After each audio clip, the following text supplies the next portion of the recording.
Hi everyone, I know you are watching this content to accompany your sleep. So before we start, I want to know where you are watching from and what time you are watching.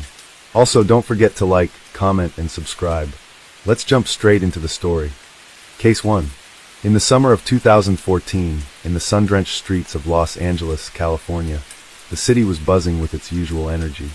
The ever-present hum of traffic, the street performers, and the constant clash of dreams and realities echoed throughout the city. But beneath the shimmering surface of palm trees and Hollywood lights, a storm was brewing, one that would shake the city to its core. This is the story of Emily Wilson, a woman whose actions would carve a dark chapter into California's criminal history. Emily had always been a bit of an enigma. To the outside world, she appeared as an ordinary woman in her late 20s, a product of the city's fast-paced lifestyle. She had a charming smile, long brown hair, and eyes that sparkled with a mixture of ambition and something darker, something that she had learned to hide behind layers of makeup and expensive clothing. But behind the facade, Emily was hiding a secret. She was deeply involved in a criminal underground, a world that few could even imagine, let alone understand. Her story wasn't one of desperation or poverty. Emily was far from being a victim of circumstance. She was driven by a sense of entitlement and an insatiable hunger for power. Raised in a middle-class family in a quiet suburb outside of LA, she had always been told she could achieve anything. However, unlike most people who chase dreams through hard work or perseverance, Emily sought shortcuts, ways to climb the ladder without looking back. And that's where she found herself, entangled in the darkest parts of the city. Her involvement in crime began innocuously enough. A few bad decisions, small acts of dishonesty that seemed harmless at the time, eventually led to a much more dangerous path. Emily became acquainted with a group of individuals who operated in the shadows of the legal world. They were known for laundering money through high-end luxury goods, running fake investment schemes, and forging official documents. Emily saw this as the ultimate opportunity, a chance to not only gain wealth, but to control and manipulate the very system she had once been told would guarantee her success. By 2014, Emily had fully immersed herself in the criminal underworld. She had crafted a new identity for herself, one that allowed her to seamlessly blend into the world of the elite while secretly pulling the strings behind the scenes. It wasn't long before she became a trusted figure in the operation. She was given access to sensitive information, had a network of corrupt officials at her disposal, and was trusted with handling large sums of illicit money. Emily became the perfect embodiment of ambition twisted by greed. But as with all dangerous games, the risks started to rise. The more she delved into her criminal activities, the more she pushed the limits of what she could get away with. One of her most lucrative operations involved a complex scheme of credit card fraud. Emily and her associates had managed to hack into the financial systems of several major banks, stealing millions of dollars worth of personal data. Using this data, they created fake identities and applied for credit cards under false names. They would then max out these cards before disappearing without a trace, leaving the banks with the bill. For months, the authorities were left clueless. The credit card companies were being flooded with fraudulent transactions, but the culprits were elusive. Emily, knowing the ins and outs of the system, took extreme caution to cover her tracks, making sure no evidence ever linked back to her. However, as the operation grew, so did the risk. Emily began to get cocky, overconfident in her ability to evade capture. She was now laundering money through casinos and luxury car dealerships, making herself an untouchable force in the criminal world. But with her newfound power came an equally dangerous obsession with control. Emily's ambition began to overtake her judgment. She started making enemies, threatening people who got too close to exposing her operation. She became paranoid, seeing danger in every shadow, but her arrogance kept her moving forward. She had already gotten away with so much, and she believed she could continue to do so without consequence. The turning point came when one of Emily's former associates, someone she had once trusted, grew tired of living in the shadows. This individual, a hacker named Alex, had been one of the key players in the credit card fraud scheme. As the weight of their crimes started to bear down on him, Alex became reckless. He began talking, leaving traces of information behind that would eventually lead investigators straight to Emily. It was a small slip-up, an encrypted email sent from a burner phone, but it was enough for the authorities to catch wind of her operation. Law enforcement had been tracking the money trail for months, but Emily had always been one step ahead. However, with Alex's betrayal, the pieces of the puzzle finally started to fall into place. The FBI began to close in, assembling a team to track her movements and monitor her activities. It wasn't long before they were able to trace her back to the luxurious apartment she had been living in, a place she thought was impenetrable to the law. Emily's life, which she had so carefully constructed, began to unravel at an alarming speed. Once the FBI got a warrant, they raided her apartment, finding documents that linked her to multiple criminal enterprises across the state. The evidence was overwhelming, and Emily, despite her usual ability to manipulate and evade, had nowhere to run. The same sense of control that had once made her untouchable was now her downfall. As the sun set on the evening of her arrest, Emily sat quietly in the back of a police car, staring out at the bustling city she had once ruled from the shadows. The lights of Los Angeles glimmered in the distance, but for Emily Wilson, that world was gone. The woman who had once been the mastermind behind an elaborate network of fraud and deception was now just another criminal behind bars. And her story, though twisted and dark, was only just beginning to unfold. The investigation into her criminal activities would continue for years, with Emily's trial capturing the attention of the nation. The complex web of crimes she had woven, the lies she had told, and the people she had manipulated were all laid bare for the world to see. But even as she faced the consequences of her actions, one thing was clear. Emily Wilson's descent into crime had been a calculated and chilling journey, one that would leave its mark on California for years to come. The trial of Emily Wilson became a spectacle that captivated not only the local community, but the entire nation. It was as if the very fabric of California's gleaming, glamorous society had been torn open, exposing a hidden underbelly of deception, corruption, and greed. With each passing day in the courtroom, more was revealed about the extent of Emily's criminal activities. The prosecution painted her as a master manipulator, a woman whose ambitions had led her down a path of destruction. In the weeks following her arrest, Emily's defense attorneys worked tirelessly to construct a narrative that would allow her to escape the full consequences of her actions. They painted her as a victim of circumstance, someone who had been caught in the wrong place at the wrong time, driven by ambition but never truly understanding the consequences of her decisions. They tried to argue that Emily had been coerced into her criminal activities by the powerful individuals she had associated with, claiming she was just a pawn in a much larger game. But the prosecution wasn't buying it. They had already collected a mountain of evidence that painted a much darker picture. The fraudulent transactions, the stolen identities, the offshore accounts, and the money that had been funneled through Emily's hands were irrefutable. Even more damning were the testimonies from former associates, like Alex, who had turned state's witness in exchange for a reduced sentence. He described in graphic detail how Emily had masterminded the entire credit card fraud operation, how she had manipulated her associates, and how she had never shown even the slightest remorse for her actions. Alex's testimony was perhaps the most damaging of all. His words were precise, methodical, and he knew exactly how to dismantle Emily's carefully constructed facade. For the first time, the world saw Emily not as a clever businesswoman, but as a cold and calculating criminal. The prosecution also presented evidence that linked her to other illegal operations, including the laundering of money through high-end car dealerships and luxury goods sales. Emily had used her charm and beauty to gain the trust of wealthy individuals who unknowingly became part of her criminal empire. She had even gone so far as to forge documents and identities to secure loans and credit lines for herself, siphoning off millions of dollars in the process.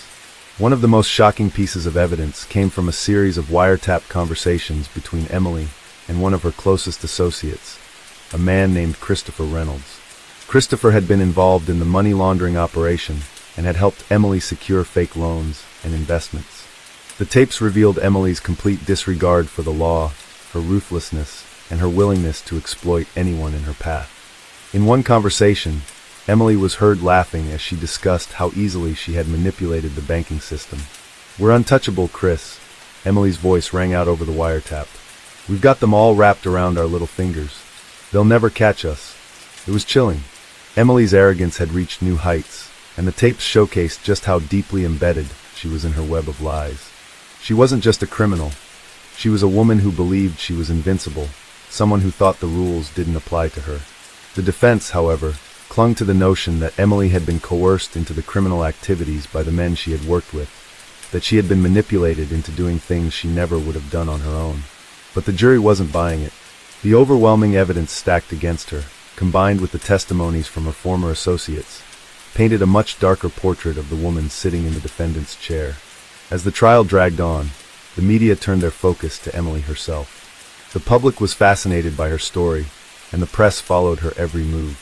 They began to dissect her life before the arrest, looking for clues that might explain how someone so seemingly ordinary had become embroiled in such a dangerous and elaborate criminal enterprise. Journalists dug into her past, uncovering a trail of lies and deceit stretching back years. Emily's upbringing, which had once seemed so innocent, now appeared in a different light. She had been raised in a suburban neighborhood where success was valued above all else. Her parents, well-meaning but overly ambitious, had pushed her to excel in everything she did. From an early age, Emily had been taught that the world was a place where only the strong survived. And as she got older, she began to see that the rules didn't necessarily apply to those with the right connections. She learned how to manipulate situations, how to bend the truth, and how to charm her way into the circles of the wealthy and powerful. Her rise to the top was swift and calculated. She had a knack for identifying weaknesses in others, exploiting their vulnerabilities to her advantage.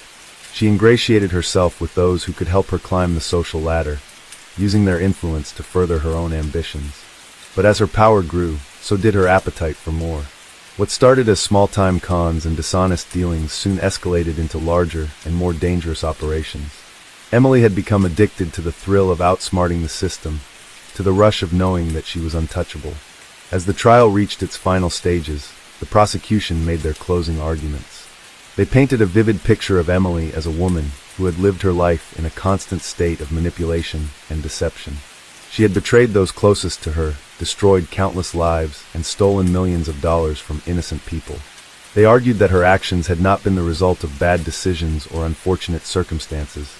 They had been deliberate, calculated, and cold-blooded. And then it was Emily's turn. The once confident, charismatic woman who had strutted into the courtroom at the start of the trial now sat with her head bowed. Her defense team tried their best to rally, but the cracks in their case were evident. Emily spoke in a soft, almost inaudible voice as she took the stand, apologizing for the pain she had caused and pleading for leniency. She claimed that she had been caught up in a whirlwind of greed and ambition, but she was no longer the person she had been. Her words were carefully crafted, but they lacked the conviction they once had. To the jury, it was too little too late. They had already seen who Emily really was, a woman who had used her charm and intelligence to manipulate and deceive, a woman who had let her desire for power consume her. Her apology felt hollow, as if she were more concerned about the consequences of her actions than the damage she had done to others. After a brief deliberation, the jury returned with their verdict. Emily Wilson was found guilty on all charges: fraud, money laundering, identity theft, conspiracy, and more. The courtroom erupted in whispers and murmurs as the verdict was read. Emily's face remained expressionless, but deep down, she knew the consequences of her actions would soon catch up with her. In the weeks that followed, Emily's sentencing was held. The courtroom was filled with her victims, people who had lost their savings, their livelihoods, and their sense of trust because of Emily's actions. They sat in silence, watching as the judge delivered the sentence: 25 years in federal prison, with no possibility of parole. It was the maximum sentence, a reflection of the severity of her crimes. Emily was led out of the courtroom in handcuffs, her head held high, but the once confident woman who had evaded capture for so long was now just another criminal. Her name would forever be associated with one of the largest and most elaborate fraud schemes in California's history. As she was escorted to prison, Emily reflected on her journey, the choices she had made, the people she had hurt, and the power she had once craved. She had been consumed by her own ambition, and in the end, it had destroyed her. The woman who had once ruled the shadows now had no choice but to face the consequences of her actions.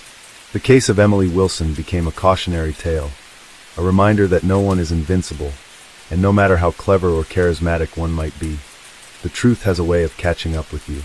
The city of Los Angeles, with all its glitter and glamour, had seen a darker side, one that would never be forgotten. As Emily's final moments in court were etched into the public's memory, her trial began to fade into the backdrop of everyday life. Yet, the ripple effects of her actions stretched far beyond the confines of that courtroom. The once celebrated figure in Los Angeles's high society circles was now reduced to a cautionary tale, a symbol of how the pursuit of wealth and status can consume even the most seemingly well-adjusted individual. Prison life, however, was a stark contrast to the luxurious world Emily had once inhabited. For the first time in years, Emily found herself without the comforting distractions of money, power, and adoration. The life she had carefully constructed had crumbled, and in its place stood a stark reality. A prison sentence that would stretch over 2 decades. It was a punishment that not only stripped away her freedom, but her identity as well. She was no longer Emily Wilson, the polished socialite. She was now just another inmate in a federal penitentiary. The transition into prison life wasn't easy for Emily. In the months following her incarceration, she struggled to adapt to the harsh, unyielding environment. Prison wasn't like the world she had once known. Gone were the parties, the luxury cars, the expensive dinners. There was no longer anyone to charm or manipulate, no glittering circle of people to impress. For someone like Emily, who had built her life on the art of persuasion, this was a cruel punishment. She was forced to confront the very core of who she was, the woman who had relied on her beauty and wit to navigate the world. Only now, those tools were useless. In a world ruled by rules, discipline, and routine, her charms meant nothing. She was assigned to a medium-security facility in Northern California, where her name carried weight, not for the reasons she would have liked, but because of the crime she had committed. Emily quickly became aware of the whispers that followed her wherever she went. Her case had been heavily publicized, and her status as a high-profile criminal made her a subject of interest among the other inmates. Some were curious, while others were resentful, but none of them had the same privileges she once enjoyed. There would be no special treatment for Emily. She had entered the system as just another number, and in the harsh reality of prison life, that was exactly how she would be treated. In the beginning, Emily tried to maintain a semblance of control. She would dress carefully in the standard-issued prison uniform, ensuring that her appearance was as neat and tidy as possible, hoping that it would help her retain some of her former dignity. She often found herself thinking back to her days in the city, the people she had known, and the luxurious life she had once taken for granted. She thought of the world she had lost, the glamorous parties, the adoring fans, and the high-powered business meetings. It felt like a distant dream now, something that had never truly been hers to begin with. In prison, those dreams were meaningless. But Emily wasn't one to give up easily. Even in the grim reality of her new life, she couldn't help but draw on the same resilience that had helped her claw her way to the top in the first place. She started to make connections with other inmates, carefully selecting those who could offer her protection, influence, or the resources she needed to survive in the harsh environment. She quickly learned that survival in prison wasn't just about physical strength. It was about alliances, loyalty, and the ability to read people. Emily had always been a master of understanding human behavior, and in prison, those skills became essential. Her ability to charm and manipulate still existed, but now, instead of gaining favors from wealthy businessmen, she was seeking protection from the hardened criminals around her. She used her intelligence to stay one step ahead, but there was no denying the fact that she had lost everything. Her days were spent doing the monotonous work that was assigned to her, cleaning, cooking, and serving in the prison's cafeteria, but she couldn't shake the feeling that she was slowly becoming a different person. The woman who had once run in the circles of Los Angeles' elite was now forced to scrape by, just like everyone else. Over time, Emily's sense of identity began to shift. She couldn't rely on her appearance, her charm, or her wealth anymore. In prison, people were judged for their actions, not their status. She had been stripped of her luxury, and now she was being forced to confront the consequences of her greed. The more she reflected on her past, the more she began to understand the true depth of her actions. She had hurt people, not just financially, but emotionally. She had destroyed lives, ruined relationships, and left a trail of devastation in her wake. Emily realized that her criminal activities had been driven not by necessity, but by an insatiable desire for power and wealth. And then came the guilt. For the first time in her life, Emily truly felt remorse for what she had done. The prison walls may have separated her from the outside world, but they couldn't keep her from the weight of her own conscience. She spent hours each day reflecting on her actions, replaying the moments when she had chosen to deceive, betray, and manipulate. She had justified her behavior for so long, telling herself that she was simply playing the game better than anyone else. But now, in the isolation of her cell, the truth became undeniable. Emily knew that her actions had not only impacted her own life, but had ruined the lives of others. She began writing letters of apology to her victims, though she knew that no amount of words could undo the damage she had caused. But she wrote anyway, hoping that somehow, in some small way, it might offer a sliver of redemption. These letters were not part of her defense, nor were they meant to influence her sentence.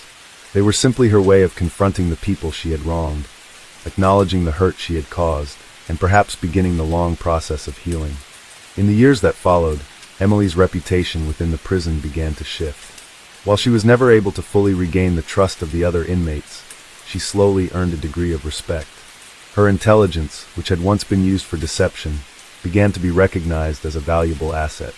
She became involved in educational programs, using her business acumen to teach other inmates skills that might help them reintegrate into society after their release.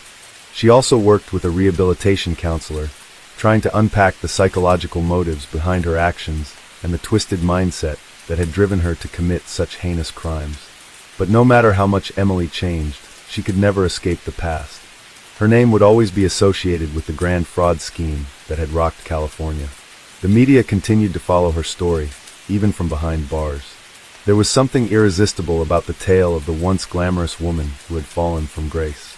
Her story had become a symbol of ambition gone too far, of a woman whose hunger for power had ultimately led to her own downfall. In the end, Emily Wilson's story was a tragic one, a cautionary tale of how greed and manipulation can ruin not only your life, but the lives of those around you. It was a story of a woman who had everything, yet in her pursuit of more, lost everything.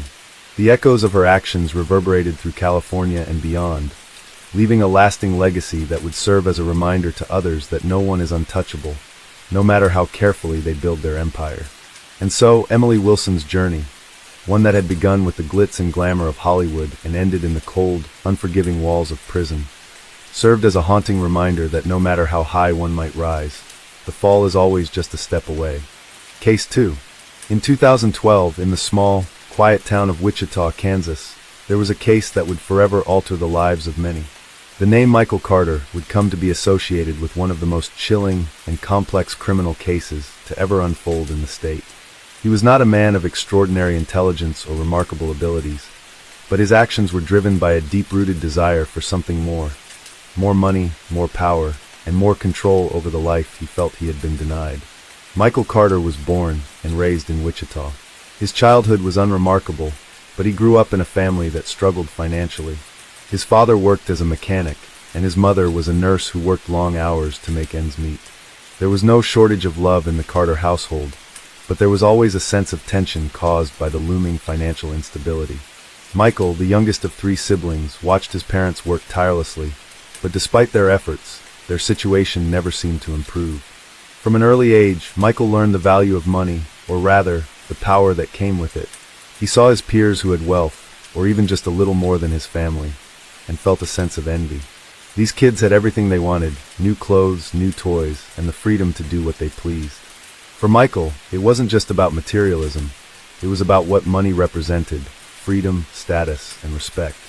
As he entered adulthood, Michael's life took a dark turn. He became involved with the wrong crowd. Individuals who were always looking for the next big score, the next opportunity to make a quick buck. Initially, it was small-time stuff: petty thefts, gambling debts, and minor offenses. But as time passed, Michael's ambition grew, and he began to feel the weight of his own inadequacy. He felt that he was destined for something bigger, something that would change his life forever. By 2010, Michael had become deeply involved in the world of organized crime. He began working with a local gang that had a foothold in Wichita's underground economy. Their operations involved everything from drug trafficking to illegal weapons sales, and Michael quickly climbed the ranks.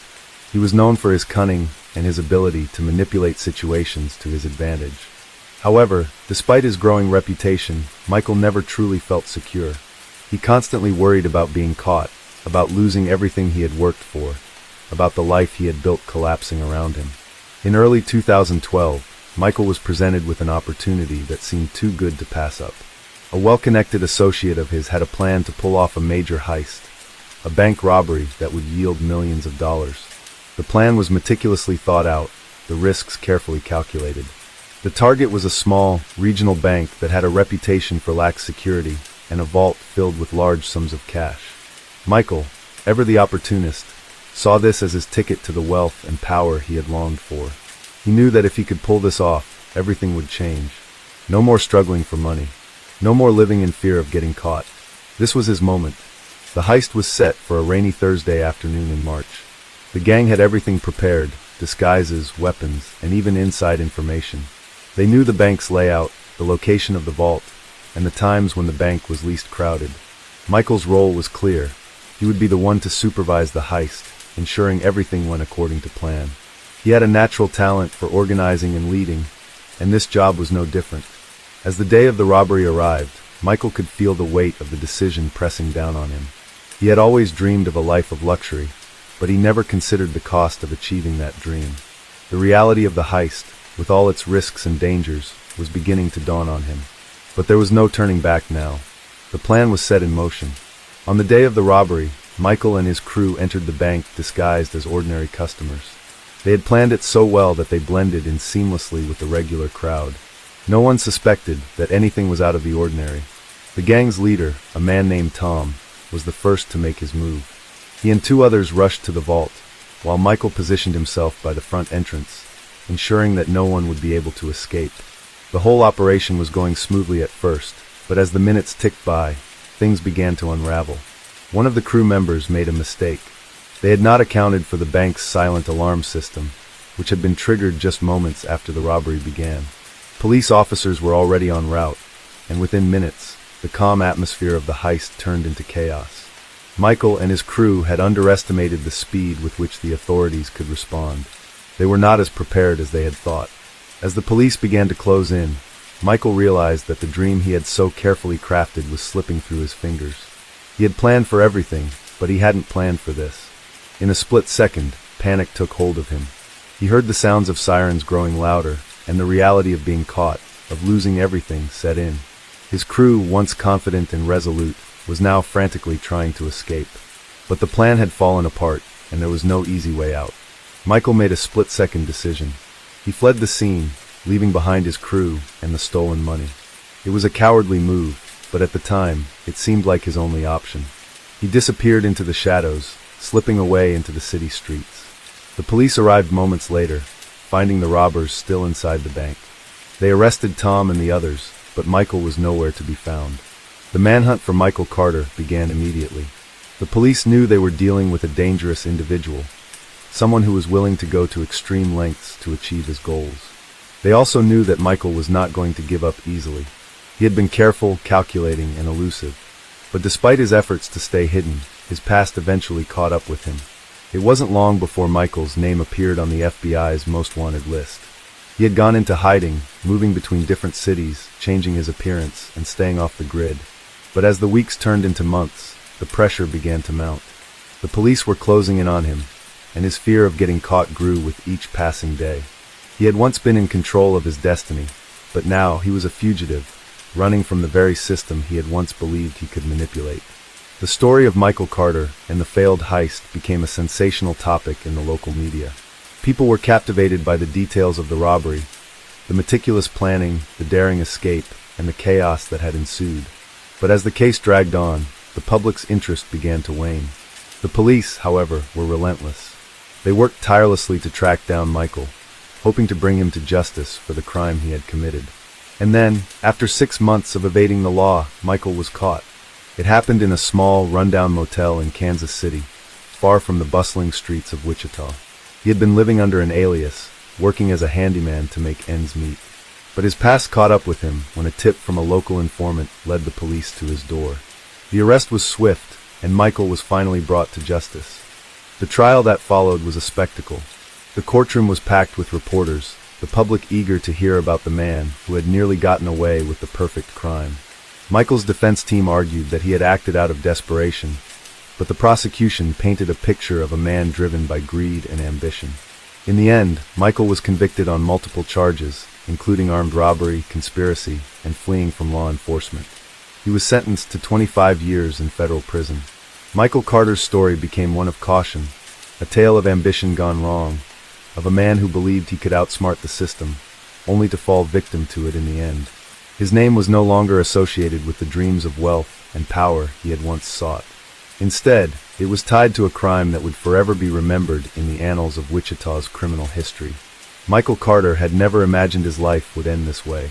He had spent his early years dreaming of a better life, one where he could break free from the chains of poverty and become someone important, someone admired. But as the years went by, he found himself trapped in a cycle of bad choices, each one pulling him further into a world of crime and deceit. By the time he pulled off the botched heist, Michael had already made peace with the fact that he was not destined for greatness through conventional means. His mind had come to accept the dark path he had chosen, but there was always the lingering thought that he could be more, that he could outsmart the system and finally achieve the wealth and respect he had craved for so long. After his capture, the reality of his situation sank in. Sitting in a holding cell, awaiting trial, Michael was forced to confront the magnitude of his actions. It was one thing to plan and execute a crime with the adrenaline pumping through his veins, but it was another thing entirely to sit quietly, without the thrill of the chase, and recognize the consequences of his decisions. His life, as he had known it, was over. The days in jail were long and monotonous. Michael, once a man of action, found himself in a state of inertia. The realization that he would likely spend the next 2 decades of his life in prison was a crushing blow. And yet, despite the overwhelming weight of his situation, there was a sense of relief in some strange way. At least the fear of being hunted, of living in constant paranoia, was over. The chase had ended, and now, Michael could finally settle into a new life, albeit one of captivity. Michael's trial was a pivotal moment in the public's understanding of his character. While many saw him as a ruthless criminal, there were others who sympathized with him, seeing him as a product of a broken system, someone who had never had the opportunities that others had been afforded. Some of the people who had known him before the robbery described him as a troubled, but fundamentally good person who had simply been driven to desperation by his circumstances. His defense attorneys tried to make the case that Michael was a victim of his environment. They painted a picture of a man who had been raised in poverty, who had watched his parents struggle to make ends meet, and who had turned to crime out of a sense of hopelessness.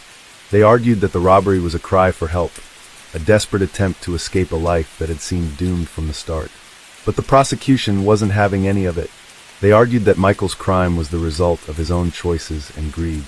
They pointed out that he had been involved in a series of increasingly dangerous criminal activities long before the bank heist. His descent into a life of crime was not an accident. It was a series of calculated decisions. The prosecution brought forth evidence of Michael's history with gang affiliations, his criminal record, and his ability to manipulate situations to his advantage. They argued that he wasn't some misguided soul acting out of desperation.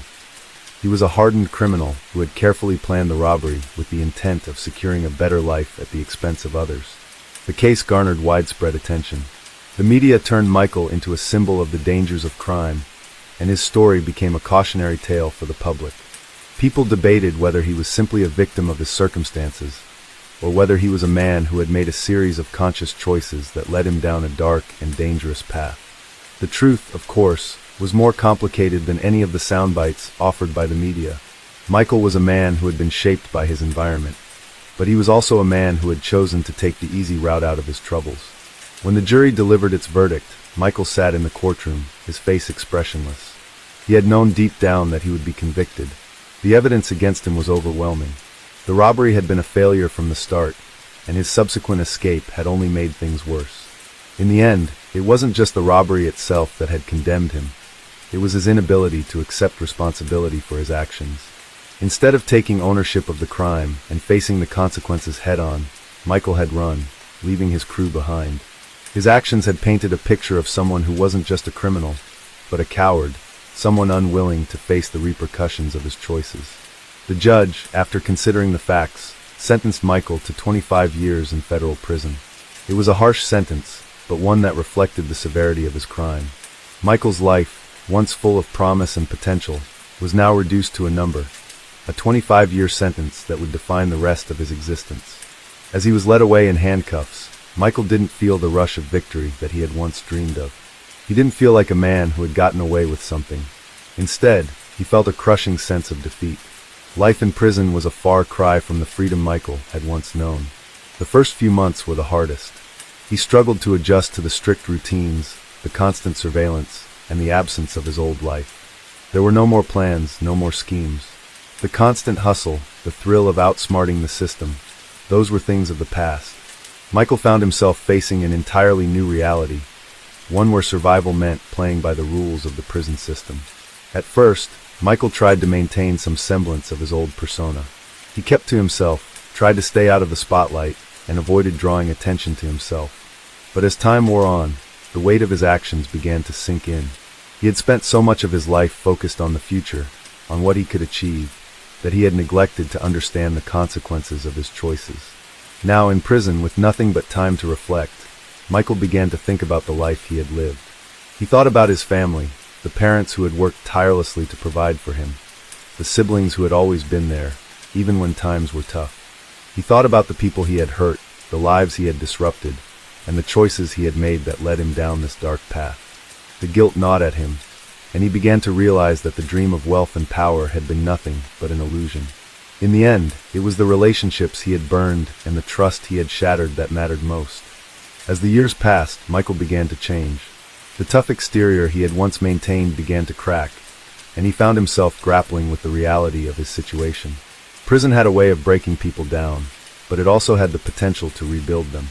Michael began to take part in programs that focused on rehabilitation, anger management, education, and job training. For the first time in his life, he began to think about the future in a different way. He wasn't just looking for a way out of prison anymore. He was looking for a way out of the cycle of crime and destruction that had defined his life. By the time Michael's 10th year in prison arrived, he had become a different person. The angry, ambitious young man who had dreamed of a life of luxury was gone. In his place was a man who understood the cost of his actions, a man who knew that the road to redemption would not be an easy one. He had spent years thinking about his mistakes, and while he knew he couldn't undo the harm he had caused, he was determined to make amends in whatever way he could. But the past had a way of catching up with him. Despite his efforts to change, Michael would always be defined by the crime he had committed. His name would always be associated with the failed heist, the botched robbery that had brought him fame, but not the kind he had once dreamed of. His story was one of ambition and failure, of dreams that had turned into nightmares. Michael Carter's life in prison was one of quiet reflection and hard-earned lessons. He had been given a second chance, not at freedom, but at redemption. And while his past would never be forgotten, he found solace in the idea that he could still change, still grow, even within the confines of a prison cell. As the years passed, Michael Carter's time in prison became a long, slow march towards an uncertain future. What had once felt like an eternity in the early days had transformed into a pattern he began to understand and respect. It wasn't that he had become content with his situation. Far from it, but he had learned to find meaning in the smallest moments, in the brief exchanges with fellow inmates, in the hours spent reading, in the fleeting sense of hope he sometimes experienced during his morning runs in the yard. His transformation didn't happen overnight. In fact, there were days when he felt the weight of his past pressing down on him so heavily that he was sure he couldn't breathe. Guilt and regret gnawed at him constantly. His thoughts often returned to the moment of the robbery, to the terrible mistakes he had made, to the faces of those he had hurt. But even in those dark moments, he found a glimmer of resolve, something deep inside him that told him to keep going, to keep moving forward, even when it felt like the path ahead was filled with nothing but darkness. At the heart of his rehabilitation were the programs that prison offered. It was a small light in a very dark place, a chance for inmates like Michael to make something positive of their time behind bars. He enrolled in every program he could find, educational courses, therapy sessions, work release programs. But the one that changed him the most was a course on restorative justice. It wasn't something Michael had initially believed in. In the beginning, he saw it as little more than a checkbox, something to tick off the list of requirements needed to make parole more likely. But as he spent more time in the program, listening to the stories of others, stories of pain, loss, and redemption, he began to see things differently. Restorative justice was based on the idea that crime wasn't just a violation of the law, but a harm done to people and communities. The goal was to repair that harm, not just by serving time, but by taking responsibility for one's actions and understanding their impact on others. Michael began to grasp the true meaning of this concept, and it slowly began to transform the way he thought about his past. The most difficult part of the program was the victim impact statements. In these sessions, inmates were required to listen to victims, real victims of their crimes, speak about the pain and damage they had suffered. For Michael, it was unbearable at first. He had never taken the time to consider the consequences of his actions on the lives of the people he had hurt. When he had planned the robbery, he had been so focused on the money, so focused on escaping his circumstances, that he had failed to think about the people who would be affected. Now, listening to the voices of the victims, Michael felt a deep sense of remorse. He heard about the families who had lost loved ones, the children who had been left without parents, the lives that had been shattered because of his choices. And with every word, the guilt inside him grew heavier. But it also sparked something else, a desire to make things right, to find a way to repair the damage he had caused. He realized that his journey toward redemption wasn't just about him. It was about the people he had hurt, the lives he had disrupted. One day, during a therapy session, Michael spoke up for the first time. He had been participating in the program for months, but had kept his thoughts and feelings to himself. But now, the weight of the victims' stories was too much to bear. He stood up in front of the group and spoke of his own journey, his regrets, and the things he had learned. It was the first time he had spoken about his past with such raw honesty. He had always tried to bury the guilt deep inside, but now he realized that facing it head-on was the only way to move forward. "Every day, I live with the consequences of what I've done," he said, his voice trembling. "I didn't just hurt people when I robbed that bank. I hurt my family, my friends, and I hurt myself. I thought that if I could get out, if I could make enough money, then I'd be free. But now I see that there's no such thing as freedom when you leave a trail of destruction behind you. I can never take back what I did, but I want to be a better person. I want to find a way to make things right." It was a simple statement, but in that moment, Michael felt a shift within himself. He wasn't just talking about the past, he was talking about the future. He was committing himself to change, to make the rest of his life count for something more than just the mistakes he had made. The room fell silent, and for the first time in years, Michael felt a sense of peace, a sense of purpose. Over the following months, Michael's participation in the restorative justice program deepened. He began to volunteer at the prison's counseling center, helping other inmates confront their own issues with guilt, shame, and anger. He became a mentor to younger inmates, offering them the wisdom he had gained from his own experiences.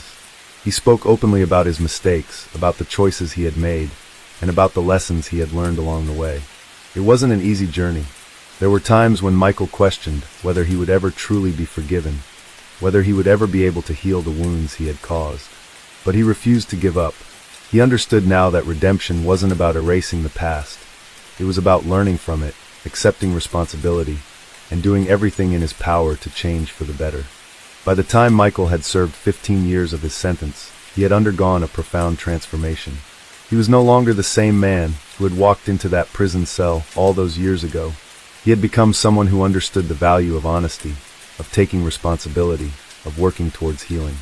But despite the changes he had made, he knew that he still had a long way to go. There was no quick fix, no easy way out. But for the first time in his life, Michael felt ready to face the future. When the day came for his parole hearing, Michael was nervous, but he knew he had done everything in his power to prove that he was ready to re-enter society. He had participated in every program available to him, had worked hard to become a better person, and had shown remorse for his past actions. He was no longer just a prisoner. He was a man who had learned from his mistakes and was ready to contribute to society in a meaningful way. The parole board listened carefully to his statement, weighing his progress against the severity of his crime. They acknowledged the hard work he had done to change, but they also reminded him of the gravity of his actions. In the end, the decision was made. Michael Carter would be granted parole, but with strict conditions. He would be required to undergo continued counseling, find stable employment, and maintain a relationship with his family. As he walked out of the parole hearing, Michael felt a sense of relief, but also a deep sense of responsibility. His journey was far from over. But for the first time in his life, he had the opportunity to build something new, to take the lessons he had learned and apply them to the rest of his life. Case 3. In 2012, in the small town of Bloomington, Indiana, a man named Richard Rick Holloway's life would take a dark turn. At the age of 45, Rick had spent most of his adult life living on the fringes of society. He wasn't a violent man by nature, nor was he someone who sought out trouble. But like many who had grown up in challenging circumstances, he found himself caught in a cycle of bad choices that eventually led him down a path he could never have anticipated. Rick had grown up in a family that wasn't exactly stable. His father, an alcoholic, often spent days at a time lost in a haze of liquor, while his mother was a kind, hard-working woman who did the best she could to hold everything together. But no matter how much love she gave, Rick's father's behavior cast a long shadow over their family. Rick learned early on that life didn't always make sense, that people were unpredictable, and that sometimes you had to fend for yourself. By the time Rick was in his 20s, he had already dropped out of high school. He worked odd jobs, manual labor, some warehouse work, and even a short stint as a cook at a local diner. But none of it really stuck. His relationship with his father had deteriorated to the point where they barely spoke, and his mother had passed away unexpectedly from a heart attack when Rick was 24. Her death left him unmoored, and he spent the next several years drifting aimlessly. He never quite found a place to belong, never had a career to speak of, and struggled with addiction. Alcohol had been a part of his life since he was a teenager, but it was in his 30s that he had truly begun to spiral. In the years leading up to 2012, Rick had managed to hold down a small job as a janitor at a local motel. The pay wasn't great, but it was enough to cover his basic needs. He rented a small, run-down apartment in a part of town where most people didn't ask too many questions. It was quiet, lonely, and far from the hustle and bustle of Bloomington's downtown area. He spent his free time at bars, sinking deeper into his alcoholism, using the liquor to drown out the ache of his past and his uncertain future. Rick's social circle was minimal. He had a few acquaintances from the bars he frequented, but no real friends to speak of. He wasn't the type to open up about his feelings or his past. Most people just saw him as a quiet man who kept to himself. But on the inside, he was struggling. He had no direction in life, no purpose beyond getting through another day. The one thing that kept him going was the hope, albeit faint, that things might someday get better. That hope, however, was tested when he met a woman named Lisa. Lisa was different from anyone Rick had ever met. She was in her late 30s, a soft-spoken woman who worked as a secretary at a local law office. She had a gentle, warm personality that drew people in. Lisa was also dealing with her own set of personal struggles, but she had a resilience that Rick admired. They had met at a bar one evening, and after a few awkward exchanges, they struck up a conversation. Over the next few weeks, they ran into each other several times. Lisa would stop by the bar Rick often visited, and they would talk for hours. For the first time in years, Rick felt like he had someone he could talk to. Lisa didn't judge him for his past or his drinking. She was patient, kind, and offered him a sense of comfort that he hadn't experienced in a long time. She had been divorced for several years and was living alone, but unlike Rick, she still held on to the belief that things could get better. Rick found himself becoming attached to her in a way that he hadn't been with anyone else in years. Their relationship, though brief, was filled with ups and downs. There were moments of genuine connection, but Lisa had her own demons to fight, and Rick was still deeply entrenched in his addiction. There were days when they would spend hours together, talking and laughing, and days when Rick would go on benders, completely cutting himself off from her. Lisa would often try to reach out, but Rick would retreat into his own world, ashamed of himself, angry at himself for not being able to pull his life together. In the summer of 2012, things took a dark turn. Rick had fallen deeper into his addiction, and his emotional state was fragile. His relationship with Lisa had become strained. He was jealous of her independence, of the way she seemed to have a life outside of him. He started feeling like she was slipping away, and with that came an overwhelming sense of panic. The idea that he might lose the one good thing in his life, the one person who seemed to care about him, gnawed at him constantly. He didn't know how to express his feelings, so he kept them bottled up inside, where they festered and grew. It was one evening in late August when the tension between them finally reached a breaking point. Rick had been drinking heavily throughout the day, and when he met Lisa at a local diner for dinner, he was already in an unstable emotional state. They sat in silence for a long time, Lisa trying to make small talk, but Rick's mind was elsewhere. His emotions were raw, his thoughts swirling with confusion, anger, and fear. The argument began when Lisa mentioned that she had been thinking of moving to Indianapolis for a fresh start. She had been offered a job there, and though she was hesitant, she was considering taking it. The moment she mentioned this, something inside Rick snapped. He felt as though his world was collapsing. He couldn't bear the thought of losing her, of her walking away. In a flash of rage, he lashed out. The details of what happened next are unclear, but it's known that Rick became physically aggressive. The altercation escalated quickly. In his drunken state, Rick lost control of himself. He grabbed Lisa's arm, and when she tried to push him away, he pushed her to the ground.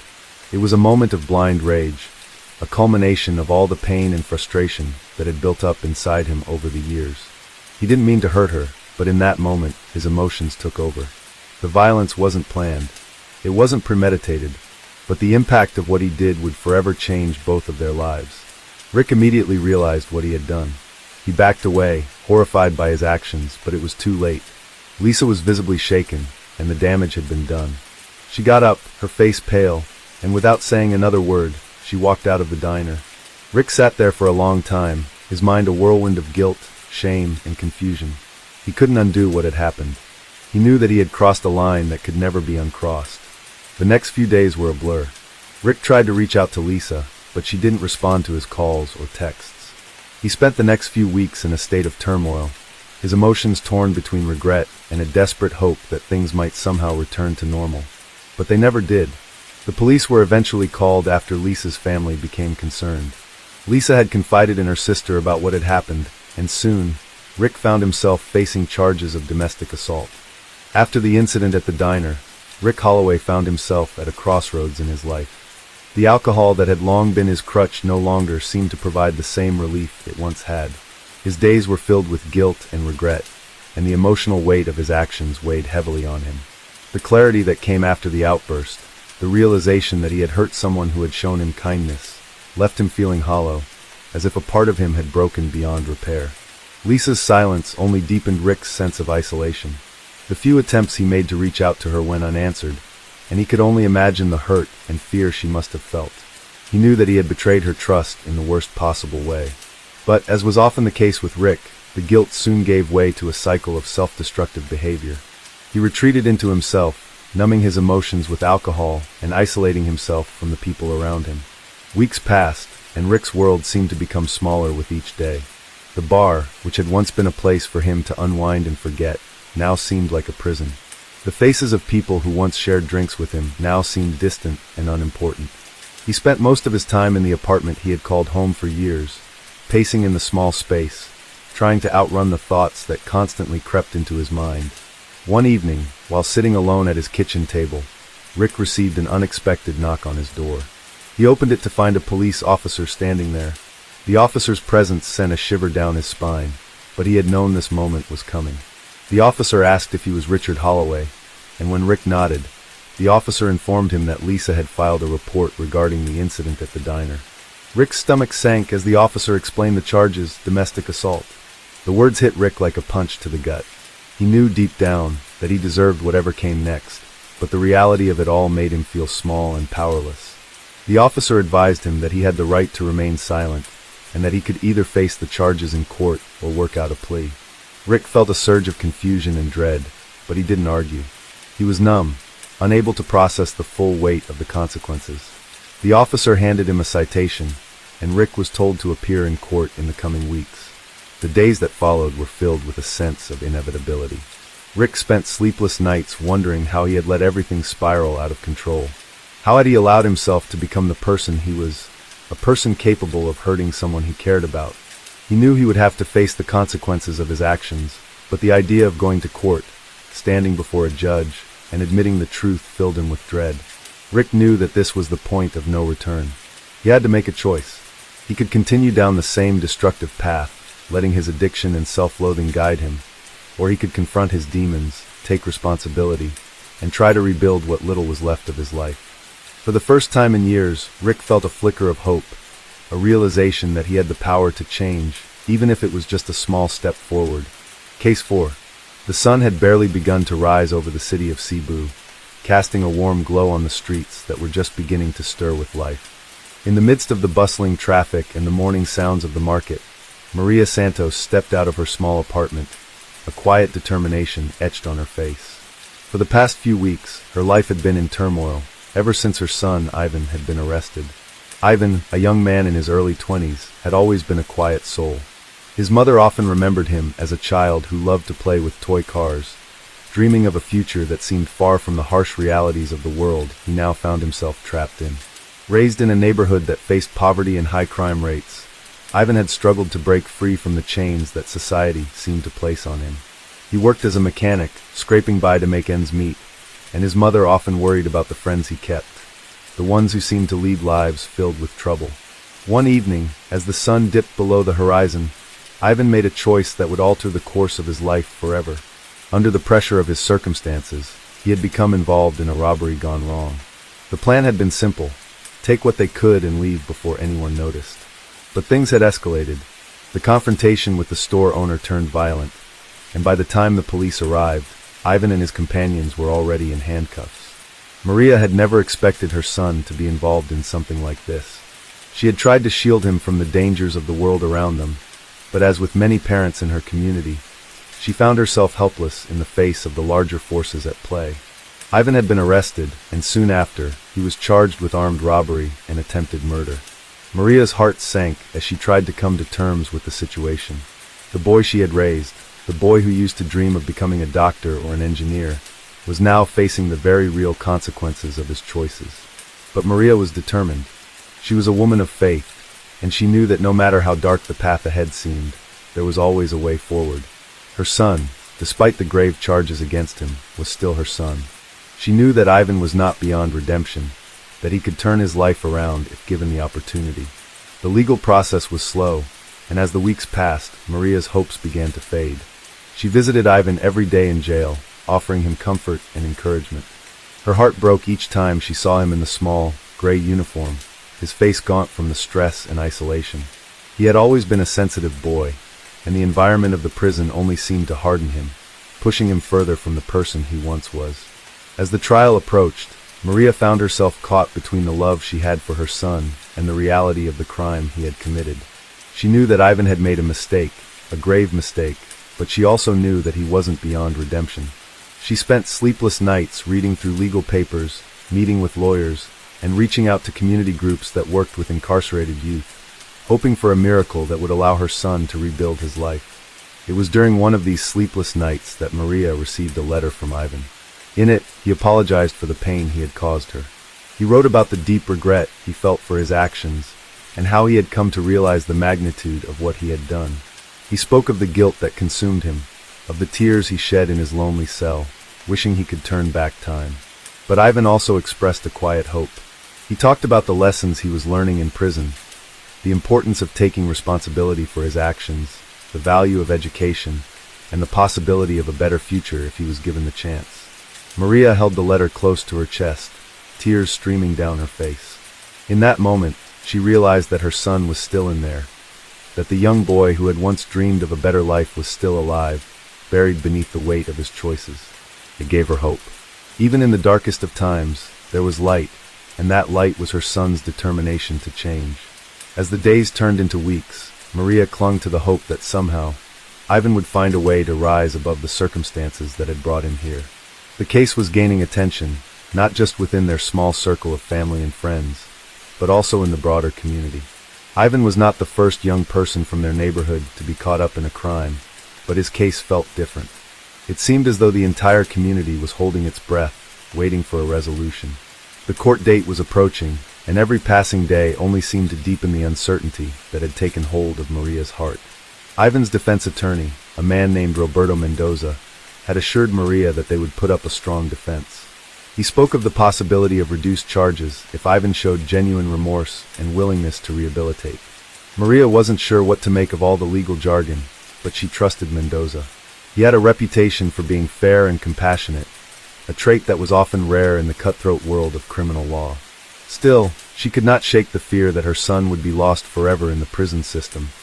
Just another statistic in a long line of young men from marginalized communities whose futures had been stolen by the very system that was supposed to protect them.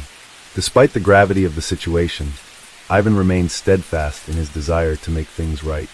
He had begun to take part in rehabilitation programs within the prison, anger management, literacy courses, and vocational training.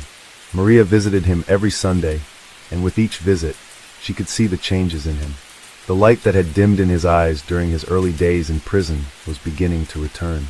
He spoke about the value of education, the importance of finding a way to make amends, and the desire to someday work with troubled youth, helping them avoid the same mistakes he had made. One day, during a particularly emotional visit, Ivan looked at his mother with a mixture of guilt and hope. "I know I messed up, Mama," he said, his voice barely above a whisper. "But I'm trying. I want to get out of here and make things right. I want to help other kids not end up like me." Maria's heart swelled with a bittersweet pride. She knew that Ivan was struggling, torn between the guilt of his past and the desire for a better future. She could see the effort he was putting in, and while she couldn't deny the severity of his actions, she also couldn't ignore the changes she saw in him. As the trial date neared, Maria's anxiety grew. Every morning, she woke up with a knot in her stomach, unsure of what the day would bring. The courtroom, with its harsh fluorescent lights and cold, sterile atmosphere, was a far cry from the warmth of their small home.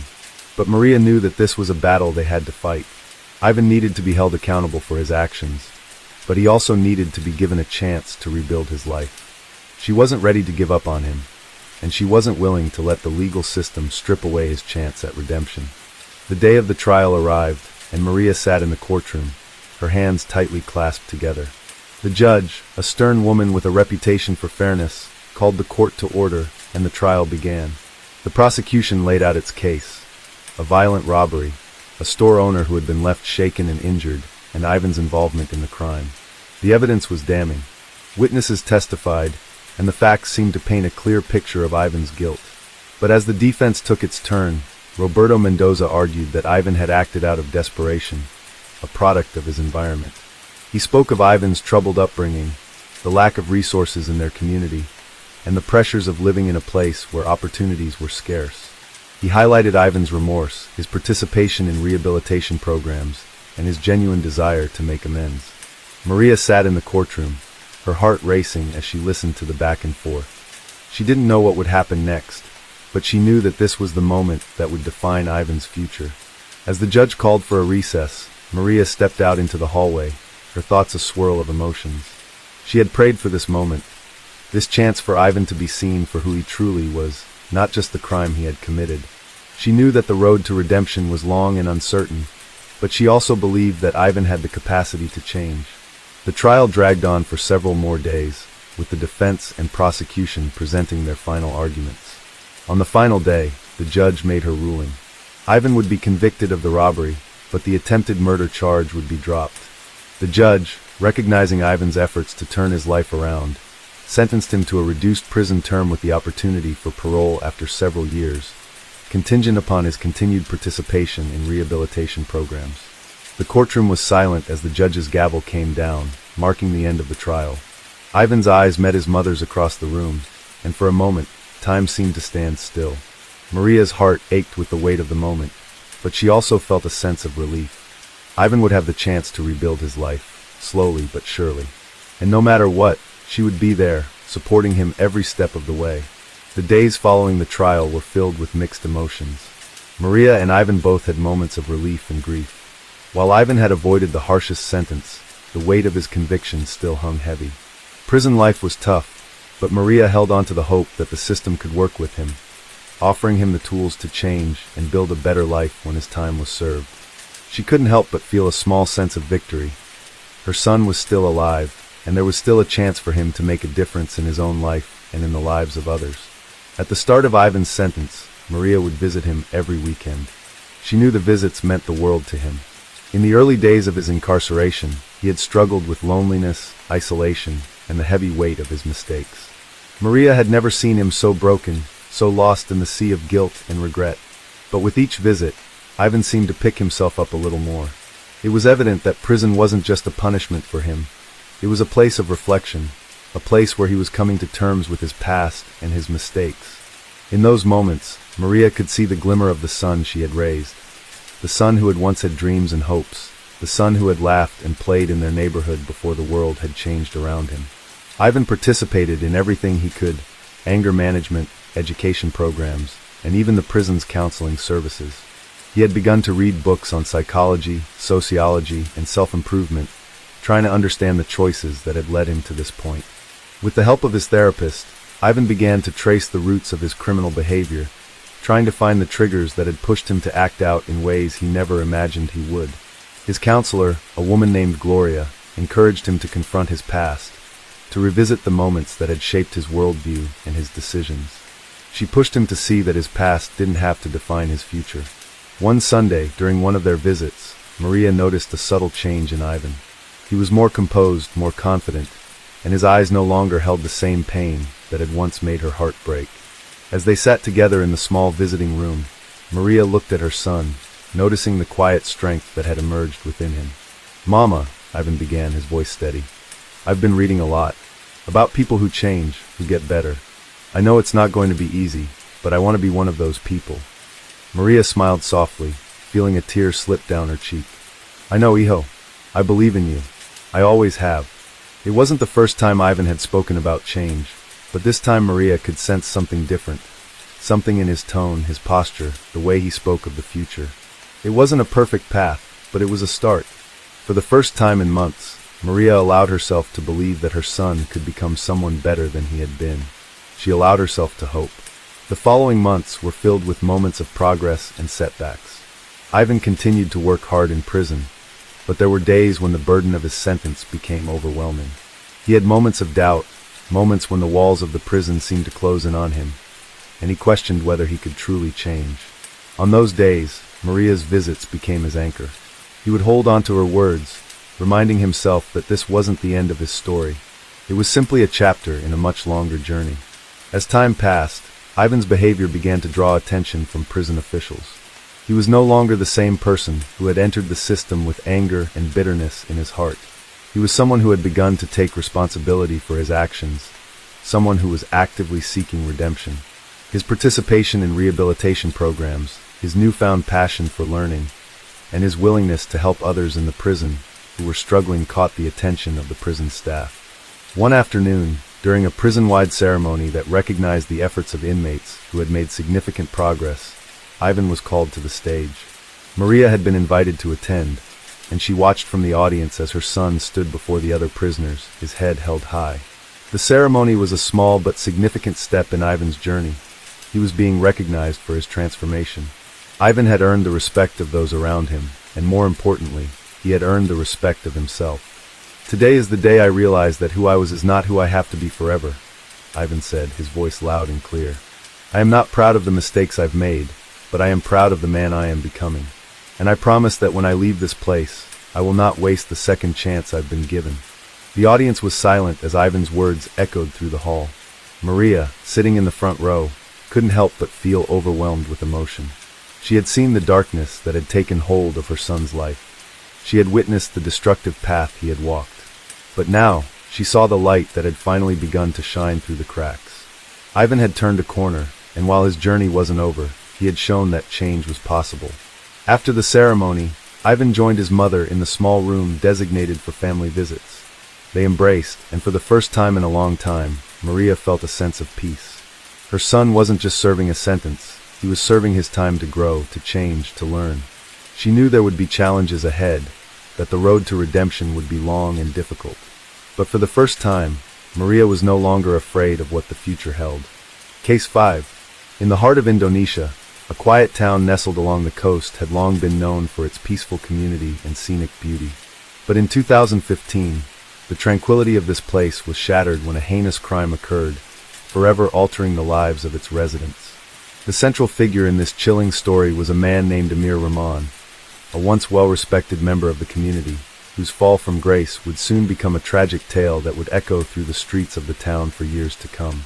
Amir was 38 years old, a man who had always appeared to lead a normal, stable life. He ran a small but successful construction business that employed several local workers. He had a wife, children, and was often seen attending community events, his reputation mostly untarnished by any significant controversies. To the outside world, Amir was a family man, a person who valued hard work and the simple pleasures of life. But beneath the surface, a darker side of his character had been slowly brewing, something that would come to light in the most devastating of ways. The incident occurred on a warm evening in June, just days after Amir's wife, Sari, had returned from a visit to her family in a neighboring city. It was around 7 p.m. when Amir's wife and children were settling in for the night. At first, everything seemed calm, as it always did in their modest home, located just on the outskirts of the town. But this night was different. A series of events that had been set into motion over the course of several months would culminate in an unthinkable act of violence that would forever change the town's perception of Amir. It started with a phone call. Amir, who had spent much of the evening drinking alone in his garage, made a call to his wife that would set the stage for the night's tragic events. The conversation was nothing out of the ordinary at first. He told Sari that he had been working late and would be home soon. But then, something shifted in his tone. Sari, who had known her husband for many years, could sense the tension in his voice, a sharp edge that she couldn't ignore. She was used to his moods. They had been married for over a decade, after all. But tonight, there was something different about him. Sari tried to keep the conversation light, asking about his day, his work, and the children. But Amir's responses grew more curt, his words slower and slurred. It wasn't the first time he had been drinking heavily, but something in his demeanor alarmed her. She had seen him like this before, unpredictable, irritated, and often consumed by irrational thoughts, but it had always been brief. This time, however, felt more dangerous. Amir ended the call abruptly, telling his wife he would be home soon. Sari, now uneasy, sat in the living room, watching the clock tick away. The children had already gone to bed, their soft breathing echoing from the other room. For a moment, she considered calling a friend or her family for reassurance, but she hesitated, uncertain of how to explain the growing discomfort she felt. Minutes later, the front door creaked open, and Amir staggered inside. His eyes were bloodshot, his movements unsteady. His usually neat appearance was disheveled, his shirt wrinkled and untucked. He smelled strongly of alcohol, and there was a faint scent of something else in the air, something that would later be identified as the sharp, metallic smell of blood. Amir didn't acknowledge his wife immediately. He walked straight to the kitchen, muttering under his breath. Sari watched him from the couch, her heart pounding in her chest. She could sense the storm brewing within him. This wasn't the Amir she had known. This man was different, unrecognizable in his current state. He fumbled through the kitchen drawers, eventually pulling out a large knife. At this moment, Sari's fear reached its peak. She had always known that Amir's temper could be volatile, but she had never seen him like this. She knew there had been trouble at work recently. A series of financial struggles had weighed heavily on him, but she never imagined it would come to this. Without warning, Amir turned, and in a fit of rage, he lunged at her, the knife flashing in the dim light. It was a shocking and swift attack, one that left Sari no time to react. She barely managed to dodge his first blow, but she was not fast enough to escape the second. The sharp edge of the blade cut across her arm, a deep wound that sent a wave of pain through her body. Sari screamed, but Amir's anger only intensified. His eyes, now wild with rage, seemed to look right through her, as though she were nothing more than a target for his fury. She stumbled backward, trying to shield herself from his next strike, but the knife found its mark again, this time leaving a gash on her leg. Her vision blurred from the pain, but she didn't give up. She knew she had to survive. In a final desperate attempt, Sari lunged toward the kitchen counter and grabbed a heavy vase. With all her strength, she swung it at Amir's head, knocking him off balance. It wasn't enough to stop him entirely, but it bought her just enough time to break free. She ran out of the house, her heart pounding in her chest, as she heard Amir's footsteps following closely behind. But it was too late. Sari had made it out the door and into the night. She ran through the streets, her mind frantic as she searched for help. Her body was bruised and bloodied, but her determination to escape was stronger than ever. Eventually, she made her way to the home of a neighbor, where she collapsed on the doorstep, gasping for breath. The neighbor quickly called the authorities, and within minutes, police arrived at the scene. The following investigation revealed that Amir had been under extreme financial stress for months, compounded by his growing dependence on alcohol. His business was struggling, and he had recently discovered that his company was on the verge of bankruptcy. It was this combination of personal and professional turmoil that had pushed him to a breaking point. Yet, none of this could excuse the violence he had inflicted upon his wife. Amir was arrested at the scene and charged with attempted murder, aggravated assault, and several other related crimes. His trial would soon follow, and the town was left in shock as the truth of what had happened behind closed doors became public knowledge. The investigation into the events that had transpired that night was extensive. As the details came to light, the quiet town that had once regarded Amir Rahman with respect was left in disbelief. Neighbors who had once spoken highly of his work ethic and character were now questioning how well they had truly known him. Amir's past, once marked by reliability and good judgment, began to crumble, revealing a man who had hidden his struggles behind a facade of normalcy. Sari, though shaken, was determined to find her strength. After being rushed to the local hospital, she was treated for her injuries. The cuts and bruises were severe, but her physical recovery was only part of the battle. The psychological toll the attack had taken on her was far greater. It wasn't just the physical pain that haunted her.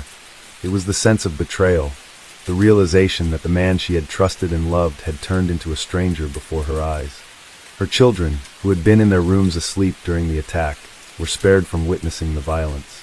However, the trauma of what had happened to their mother and the subsequent fallout was something they would carry with them for years to come. Sari knew that she needed to shield them from the details, but she also understood that they needed to know the truth when the time was right. Amir, meanwhile, had been taken into custody, his life unraveling in the wake of his actions. During his interrogation, he gave a cold, detached account of the events leading up to the attack. He admitted to being under immense financial strain, but he refused to acknowledge the gravity of his actions. There were no signs of remorse in his voice as he recounted how he had taken the knife and attacked his wife. His indifference shocked the investigators, who were accustomed to dealing with criminals who often showed signs of guilt or regret. But Amir's response was clinical, almost robotic, as though he were recounting a story detached from the real-life consequences. The more the investigation progressed, the more it became clear that Amir had been hiding his struggles for a long time. His addiction to alcohol had worsened in the months leading up to the attack, and he had been drinking heavily on the night of the incident. But the alcohol was only a catalyst. It wasn't the cause of his violent behavior. Beneath the surface, Amir had been battling deep-seated anger and frustration that had built up over the years. His inability to cope with his personal and financial failures had festered into something much darker. As the trial began, Sari was forced to relive the trauma she had endured. She was called to the stand to testify, her voice steady but her hands trembling as she recounted the harrowing details of that night. The court listened in silence as she spoke of the man she once loved and the brutal act he had committed. Her words, though calm, carried the weight of a lifetime of pain and heartbreak. Amir's defense team argued that he had acted in a moment of rage, claiming that his mental state had been impaired by his financial troubles and his addiction to alcohol. They painted him as a man who had lost control, a victim of circumstance rather than a cold-blooded attacker. But the prosecution was unrelenting. They presented evidence of Amir's pattern of erratic behavior leading up to the attack and his refusal to take responsibility for his actions. The prosecution also highlighted the severity of Sari's injuries, painting a vivid picture of the violence that had been inflicted upon her. The courtroom was filled with tension as the trial progressed. Sari's courage in standing up against the man who had once been her husband was a testament to her strength. But it was also a painful reminder of the deep scars left by the attack. Her journey to recovery would be long, and the emotional toll of the trial would only add to the weight she carried. Amir's family, once supportive of him, struggled with the reality of his actions. His parents, devastated by the news, tried to make sense of the man they thought they knew. They struggled to reconcile the son they had raised with the man who had been capable of such violence. They were left questioning their own role in his descent into darkness, wondering if there had been warning signs they had missed. In the end, Amir was convicted of attempted murder, aggravated assault, and other related charges. The judge sentenced him to a lengthy prison term, acknowledging the severity of his actions and the lasting impact they had on his family. Amir's fall from grace was complete. The man who had once been a pillar of the community was now behind bars, facing the consequences of his violent outburst. For Sari, the journey was just beginning. While the legal proceedings brought some sense of justice, they could not undo the damage that had been done. She faced the difficult task of rebuilding her life, not only for herself but also for her children. The road ahead would be filled with challenges, but Sari was determined to move forward. She knew that her strength would be tested, but she also knew that she could not let the darkness of the past define her future. The story of Amir, Rahman, and Sari would forever serve as a reminder of the fragile nature of trust and the destructive power of unresolved anger. It was a cautionary tale of how the pressures of life, financial struggles, personal failures, and hidden demons, could push someone to the brink of madness. But it was also a story of resilience, of a woman who refused to be defined by the violence of one night and chose to rise above it for the sake of her children and her own future. As the weeks turned into months, Sari's life began to take on a new rhythm. The weight of the trial, the emotional toll of the events, and the impact of Amir's betrayal were still heavy in her heart, but she found solace in the quiet moments she spent with her children. They were her anchor, the reason she kept pushing forward despite the darkness that threatened to engulf her. The scars on her body were healing, but the scars on her soul would take longer to mend. In the quiet moments, when the house was still and the children were in bed, Sari would sit by the window and reflect on the life she had built with Amir before everything changed. It was hard to reconcile the man she had once known, the man who had smiled at her, shared dreams of a future together, and promised to love her with all his heart, with the man who had attacked her in a fit of rage. How had they arrived at this point? How had she missed the signs? The questions haunted her, and though she had no answers, she knew one thing for certain: she would never go back. Therapy became a lifeline for Sari. At first, she was reluctant to talk about the trauma she had experienced. The idea of reliving the pain made her anxious, but as time went on, she realized that sharing her story was a step toward healing. The therapist's office became a place where she could let down her guard, a place where she didn't have to be strong for anyone else. She could simply be herself, the woman who had been hurt but was determined not to let the past define her. The children, too, were struggling to understand what had happened. They were too young to fully grasp the severity of the situation, but they knew enough to sense the change in their mother. They missed the warmth of the home that had once been filled with laughter and light. Sari tried to reassure them that everything would be okay, but there were nights when even she wasn't sure if that was true. The weight of their questions, their worries, and their need for stability pressed down on her. In the months that followed, Sari learned how to navigate her new reality. She found new strength within herself, strength she hadn't known existed before. She had always considered herself a quiet, introverted person, but now, she began to tap into a well of resilience that surprised her. Each day, she faced new challenges, dealing with the court proceedings, managing her household, and trying to keep her emotions in check for the sake of her children. There were days when it all felt too much, but she never gave up. Amir, on the other hand, was dealing with his own consequences. The prison walls were a harsh reminder of the choices he had made, and though he had been convicted of his crimes, he showed little remorse. His letters to Sari, which once had been filled with pleas for forgiveness, had become more passive. He wrote about his struggles in prison, but never once acknowledged the pain he had caused her. It was as if he couldn't see beyond his own suffering to understand the depth of what he had done. In the prison system, Amir had to learn quickly how to navigate the complex social dynamics of his new life. He was no longer the respected, well-liked man he had been in the community. Instead, he was a convicted criminal, a man whose reputation had been destroyed by his own actions. While he found ways to adapt to his new environment, a part of him remained frozen in time, unable to move past the night that had changed everything. Sari's path to recovery, though difficult, was steady. She sought out new opportunities for herself, enrolling in a local college to finish her degree. Education had always been important to her, and now it became her way of taking back control of her future. She would not let Amir's actions steal her dreams. Slowly but surely, she began to build a new life, one that was independent of the past and focused on the present. The support system around her grew stronger as well. She leaned on her friends and family for encouragement, and she found comfort in their unwavering belief in her strength. Sari had always been there for others, but now she had to learn to accept help when it was offered. It wasn't easy for her, but she knew she couldn't do it alone. Over time, Sari began to open up about her experience more publicly. She gave talks at local support groups for victims of domestic violence, sharing her story in hopes of helping others who had been through similar situations. Her bravery in speaking out inspired many, and she was often approached by women who had faced similar struggles. For Sari, it was a way to reclaim her voice, to take back the narrative that had been stolen from her. Each time she shared her story, she felt a little bit stronger, a little bit more whole. Amir's trial was a turning point for the community as well. The case became a high-profile example of the dangers of unchecked anger and the consequences of living in denial. It sparked conversations about the importance of mental health awareness, addiction recovery, and the need for early intervention in cases of domestic violence. While the damage had already been done, the awareness that the case brought to light was an important step in addressing these issues on a larger scale. For Sari, the most important part of her healing journey was the realization that she was no longer defined by the actions of her ex-husband.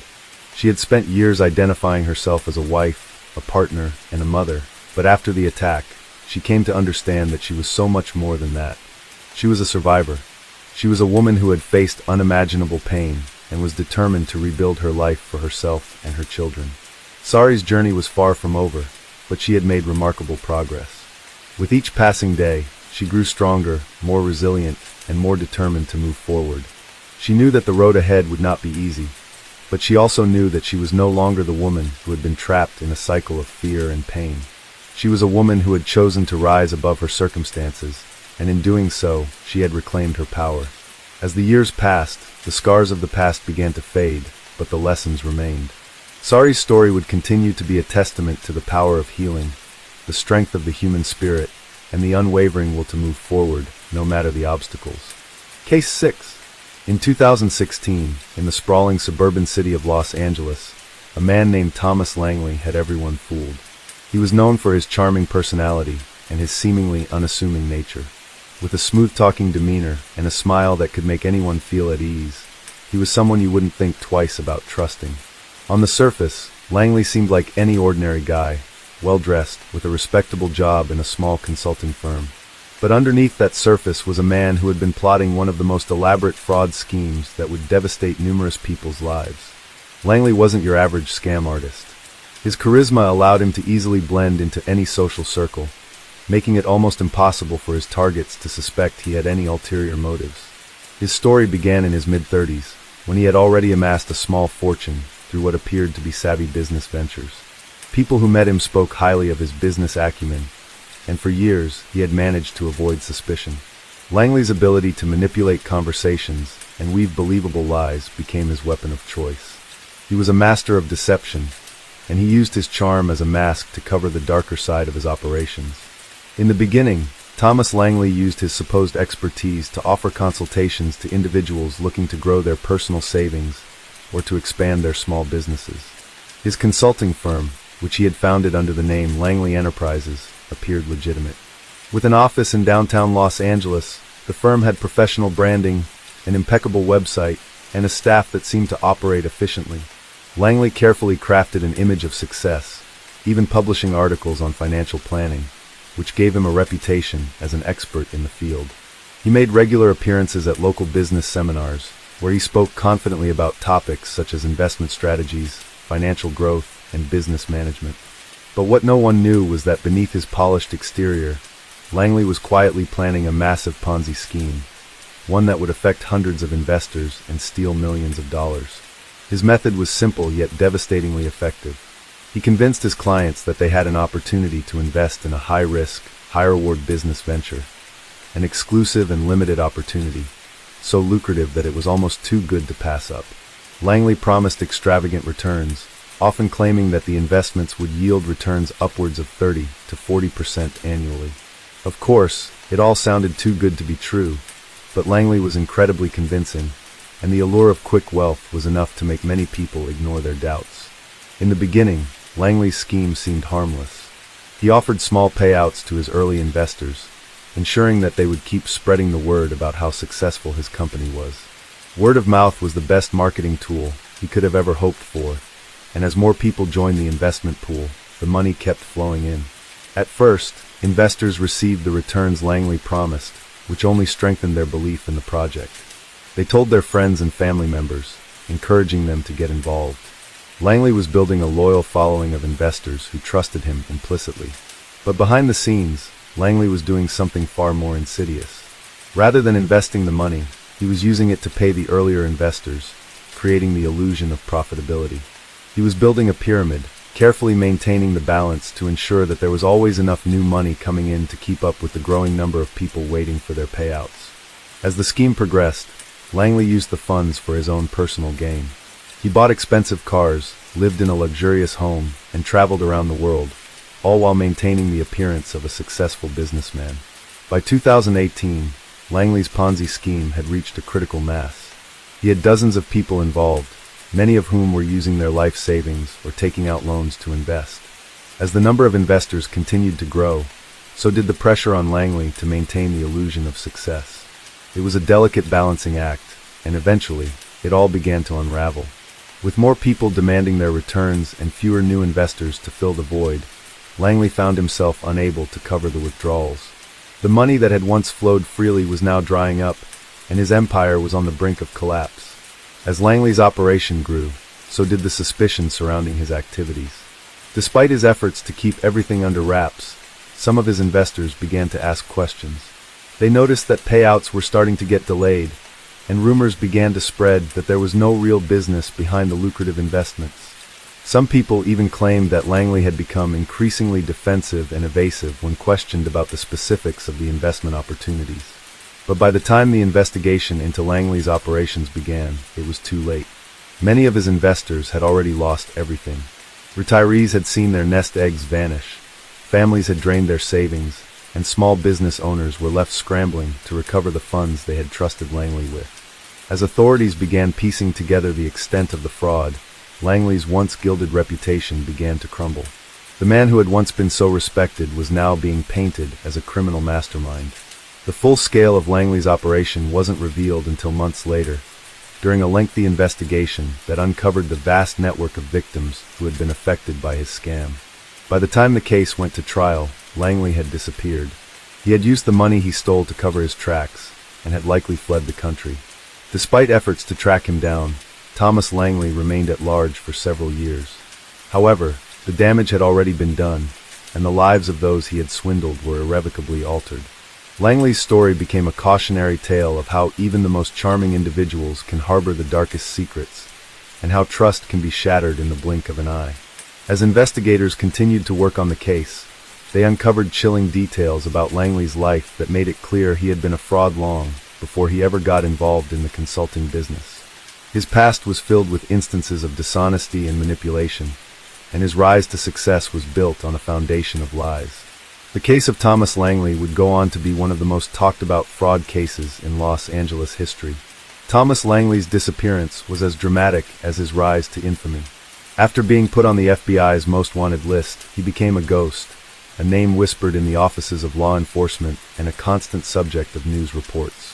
For those whose lives were shattered by his fraud, the pain of losing everything they had worked for was compounded by the knowledge that Langley was still out there, living the lavish life they would never get to experience again. In the wake of his departure, authorities began a full-scale investigation into the man who had once been a reputable consultant in the city. As they dug deeper into his past, they uncovered a chilling pattern of behavior that painted a portrait of a man driven not just by greed, but by a deep-seated need for control and power. Thomas Langley wasn't merely a con artist. He was a master manipulator who had carefully cultivated a persona that allowed him to move undetected for years. Langley's childhood, it turned out, had been less than ideal. Raised in a small town in Pennsylvania, Langley had experienced the kind of early life that fostered resentment and a desire to escape. His father had been an alcoholic, prone to fits of rage, while his mother was emotionally distant. Langley had grown up in an environment where survival, not love, was the focus. At an early age, he had learned to manipulate those around him in order to get what he needed. Whether it was manipulating his parents into giving him more money or convincing his teachers to overlook his misbehavior, Langley was always able to use his charm to get out of sticky situations. As Langley grew older, his talents for manipulation only grew stronger. He attended a local college in Pennsylvania, where he majored in business. It wasn't long before he discovered that his true strength lay in convincing others to part with their money. His college years were filled with schemes, small ones at first, like running fake online businesses or pretending to be a consultant for companies that didn't exist. But these small scams were just the beginning. By the time Langley graduated, he had already mastered the art of deception, and he knew that he was capable of pulling off much bigger scams. After college, Langley moved to New York City, where he briefly worked in finance before moving to Los Angeles. It was in California that Langley found the perfect environment to execute his grandest scheme. The city, filled with aspiring entrepreneurs, was the ideal breeding ground for the kind of investment fraud he was planning. Langley knew that he would have to blend in, that he would need to convince people that he was one of them, just another successful businessman looking to make a name for himself. And that was exactly what he did. When he started Langley Enterprises, his consulting firm, he made sure that everything looked legitimate. He invested in sleek office furniture, hired well-spoken staff, and built a website that looked like it had been designed by a high-end marketing agency. He even made sure that his office was in one of the most prestigious parts of Los Angeles, a neighborhood where successful entrepreneurs were often seen coming and going. Langley knew that perception was everything, and he worked tirelessly to maintain an image of success and reliability. For the first few years, Langley's firm operated without incident. He built a network of loyal clients who trusted him to help them grow their businesses, or manage their personal finances. He used these early successes to lure in bigger investors, convincing them that his consulting firm was the key to unlocking their financial dreams. He told them that he had access to exclusive, high-risk, high-return investment opportunities that were not available to the average person. He made them feel special, like they were part of an elite club. At the same time, Langley began building his Ponzi scheme in the background. He started with a small group of trusted investors, offering them returns that were too good to be true. These investors, many of whom were eager to grow their wealth, took the bait. They saw the returns coming in, and as they did, they encouraged their friends and family to invest as well. Langley knew that if he could keep the illusion of success going long enough, he would have more than enough money to cover the returns of his earliest investors, while using the new money to fund his lavish lifestyle. The money poured in. Langley was living the dream, driving expensive cars, staying in five-star hotels, and flying around the world on private jets. But it was all a house of cards, and Langley knew that eventually, the cards would begin to fall. By 2019, he had taken in over $100 million from investors, and the scheme was starting to show cracks. While the first wave of investors had been satisfied with their returns, the later investors were growing impatient. They wanted bigger payouts, and the pressure to maintain the illusion of profitability was mounting. Langley began to grow more erratic. He started making promises to investors that he could no longer keep. He would make up excuses for delays, blaming everything from market fluctuations to internal restructuring at his company. But these excuses weren't enough to keep his investors from getting suspicious. Some began to ask for proof of their investments, but Langley, ever the smooth talker, was able to deflect their concerns. He reassured them that everything was fine, that they were still on track to make massive returns. But as more and more people demanded their money back, Langley began to panic. He could no longer keep up with the payouts, and the walls were closing in. He made several attempts to shore up his finances, borrowing money from lenders, and even using his own personal credit to cover some of the gaps. But in the end, it wasn't enough. The inevitable crash was coming, and Langley knew it. In late 2019, Langley's operation began to unravel. A few of his investors, suspicious about the delays and evasions, filed complaints with the Better Business Bureau, prompting an investigation into his company. By the time authorities started digging into Langley's business practices, his empire was already on the verge of collapse. It didn't take long for investigators to connect the dots. Langley had been using the money from new investors to pay off earlier ones, a textbook Ponzi scheme. They found that his company had no real assets, no genuine investments, and no legitimate business ventures. It was all smoke and mirrors. As law enforcement began to piece together the full extent of the fraud, they realized just how many people Langley had affected.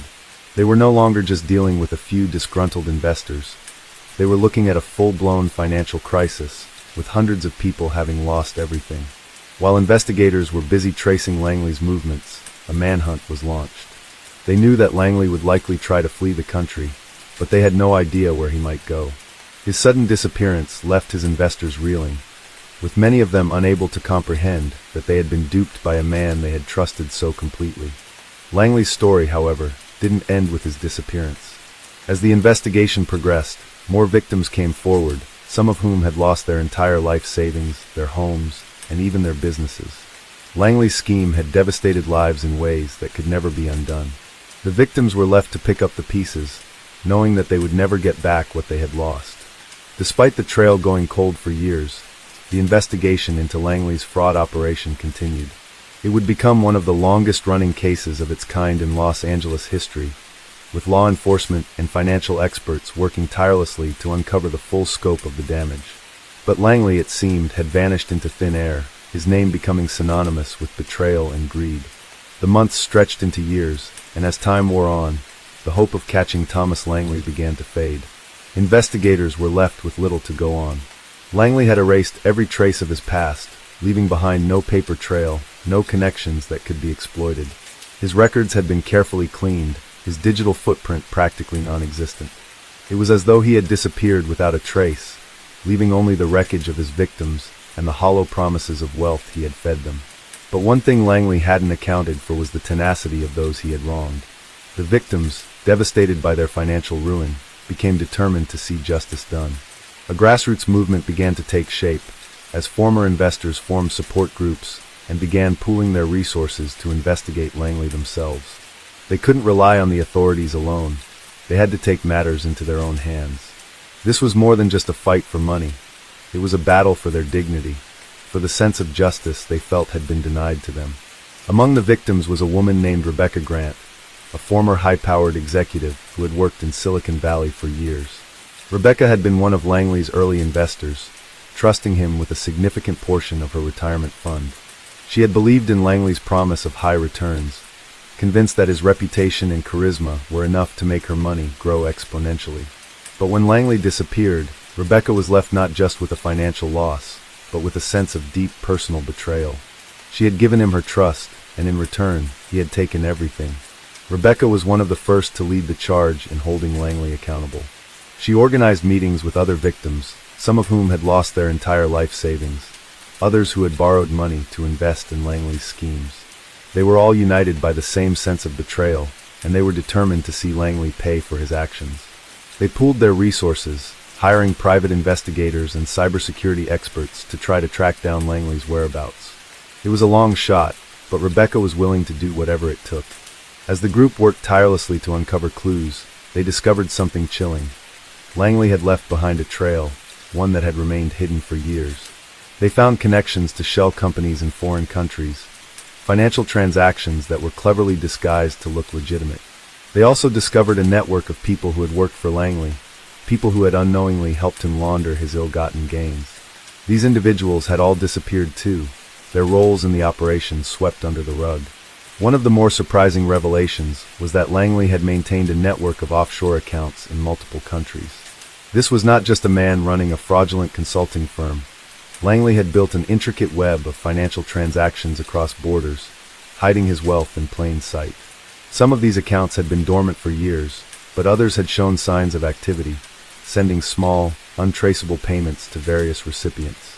It was as if Langley was still alive, still orchestrating a game from the shadows, and it became clear that his disappearance was part of a much larger scheme. But the most crucial piece of evidence came from an unexpected source.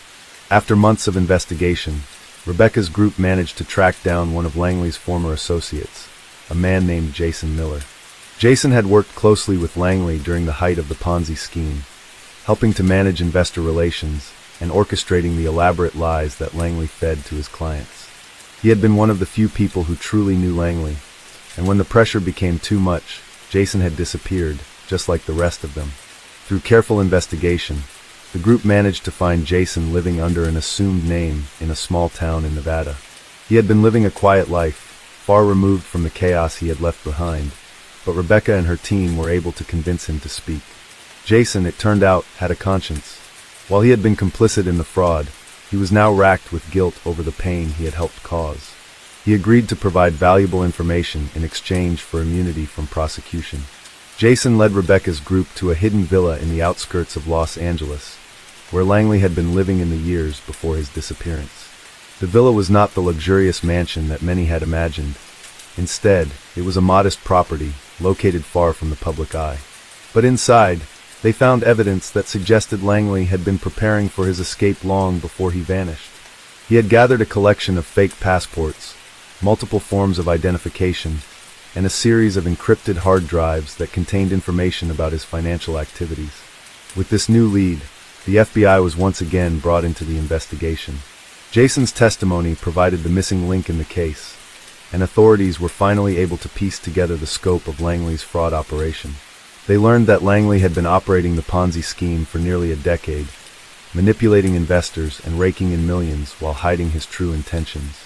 The full extent of his deception was beyond anything they had imagined, and the damage he had caused was far greater than anyone could have anticipated. It took several more months, but the combined efforts of the private investigators, the FBI, and Rebecca's group finally led them to Langley's location. He had been living under a new identity in Mexico, blending in with a community of expatriates. He had changed his appearance, adopting a new name, and even starting a new business venture. But Langley's past caught up with him, and in 2022, he was arrested at a small cafe in Guadalajara. The long hunt was over. Langley's arrest was a bittersweet moment for the victims. While they were relieved that he had been caught, they knew that the damage he had caused could never be undone. Langley's Ponzi scheme had ruined lives, destroyed families, and left a scar on the financial industry. Many of the victims would never recover from their losses, and some would never be able to rebuild the trust they had once had in the financial system. In the aftermath of Langley's arrest, the victims group continued their work, ensuring that others would not fall prey to the same kind of deception. Rebecca, who had once been a high-powered executive, now dedicated her life to educating others about the dangers of financial fraud. She traveled across the country, speaking at conferences and seminars, warning investors about the signs of a Ponzi scheme and the importance of due diligence. Langley's trial, which took place in 2023, was a highly publicized event. His lawyers fought tooth and nail to secure a lighter sentence, but the evidence against him was overwhelming. In the end, Langley was sentenced to 30 years in federal prison for his role in the fraud. His once promising future had been obliterated, and he was left to spend the rest of his life paying for the crimes he had committed. But the true tragedy of Thomas Langley's story was not the man himself. It was the countless lives he had shattered, the dreams he had stolen, and the faith he had eroded. For the victims, the road to recovery would be long and painful. Some would never fully recover from the financial ruin they had suffered, while others would carry the emotional scars of betrayal for the rest of their lives. In the end, Langley's rise and fall served as a stark reminder of the dangers of unchecked ambition and the devastating consequences of greed. It was a cautionary tale, one that would echo for years to come in the annals of financial fraud. Langley may have been caught, but the damage he had caused would never be erased. And for those who had been left in his wake, the scars would remain, a permanent reminder of the man who had built an empire on lies and deceit. Case 7. The year was 2018, and the bustling streets of New York City were alive with the endless hum of commuters and the rhythmic clattering of subway trains. Amidst this chaos, a seemingly unremarkable man walked among the throngs of people, blending in as if he were just another face in the crowd. His name was Nicholas Carter, but in the circles where his name mattered, he was known simply as Nick. A man in his late 30s with sharp eyes and a well-groomed appearance, Nicholas had a presence that could command a room. He exuded an air of confidence and sophistication, qualities that allowed him to easily earn the trust of those around him. But Nicholas Carter wasn't who he appeared to be. Beneath the surface of his polished exterior, there lay a man who was skilled in manipulation, deception, and above all, the art of the con. Nicholas had spent years honing his abilities, studying human nature, learning how to read people, and using their weaknesses to his advantage. He was a master of blending into any environment, charming his way into the hearts and wallets of his unsuspecting victims. In 2018, Nicholas was operating a sophisticated investment scam that targeted the wealthy elite of New York's financial district. Under the guise of a private equity firm, Nicholas had successfully convinced numerous individuals to invest in what he claimed was a high-yield, low-risk fund that promised to deliver returns far beyond what traditional investment channels could offer. The fund, which he had cleverly named Carter Capital, was nothing more than a well-crafted illusion. A Ponzi scheme designed to keep the money flowing in while he paid out just enough to maintain the illusion of profitability.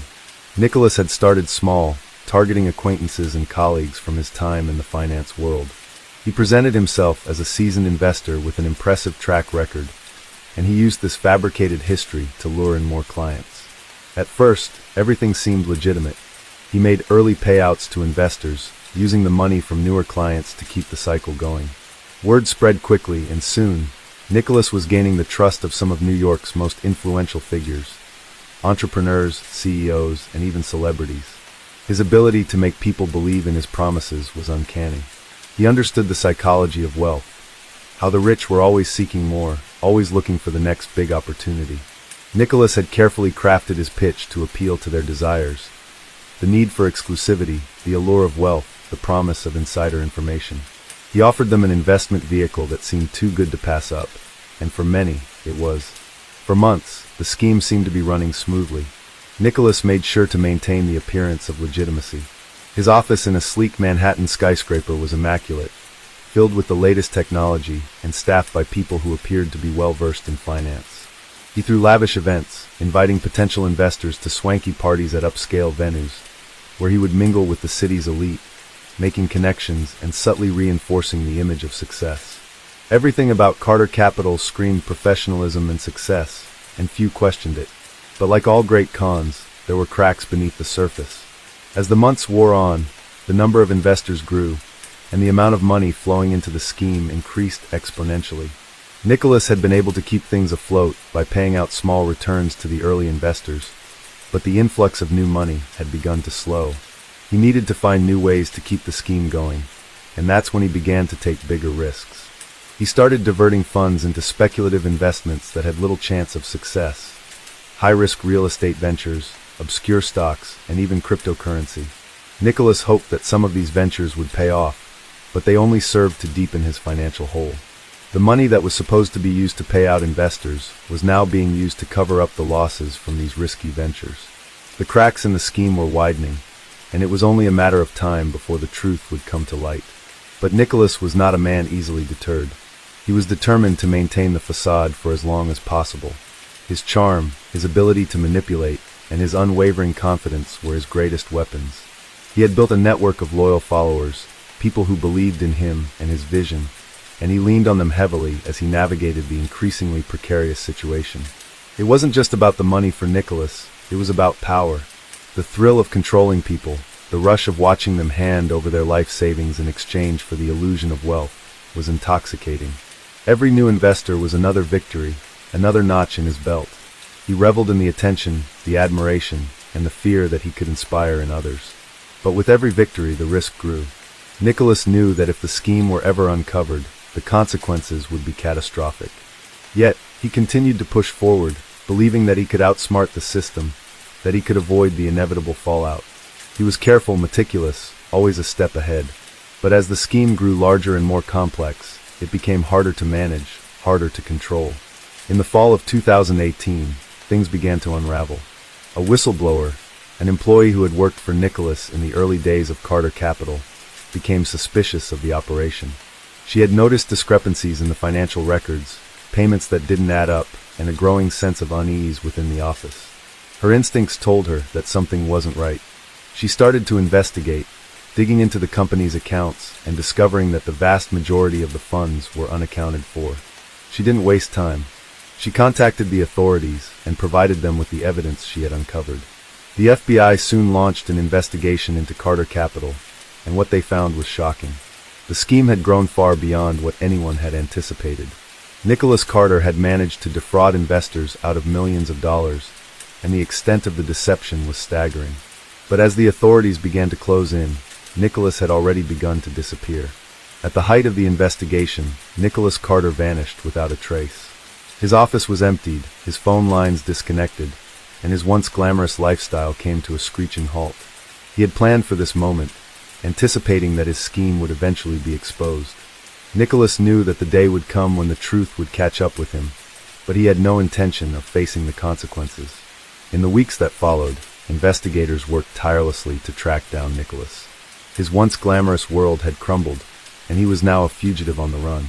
The search for Nicholas Carter would become one of the most high-profile manhunts in recent years, with authorities combing through his financial records, tracking his known associates, and scouring his last known locations for any trace of the man who had pulled off one of the most elaborate investment scams in New York's history.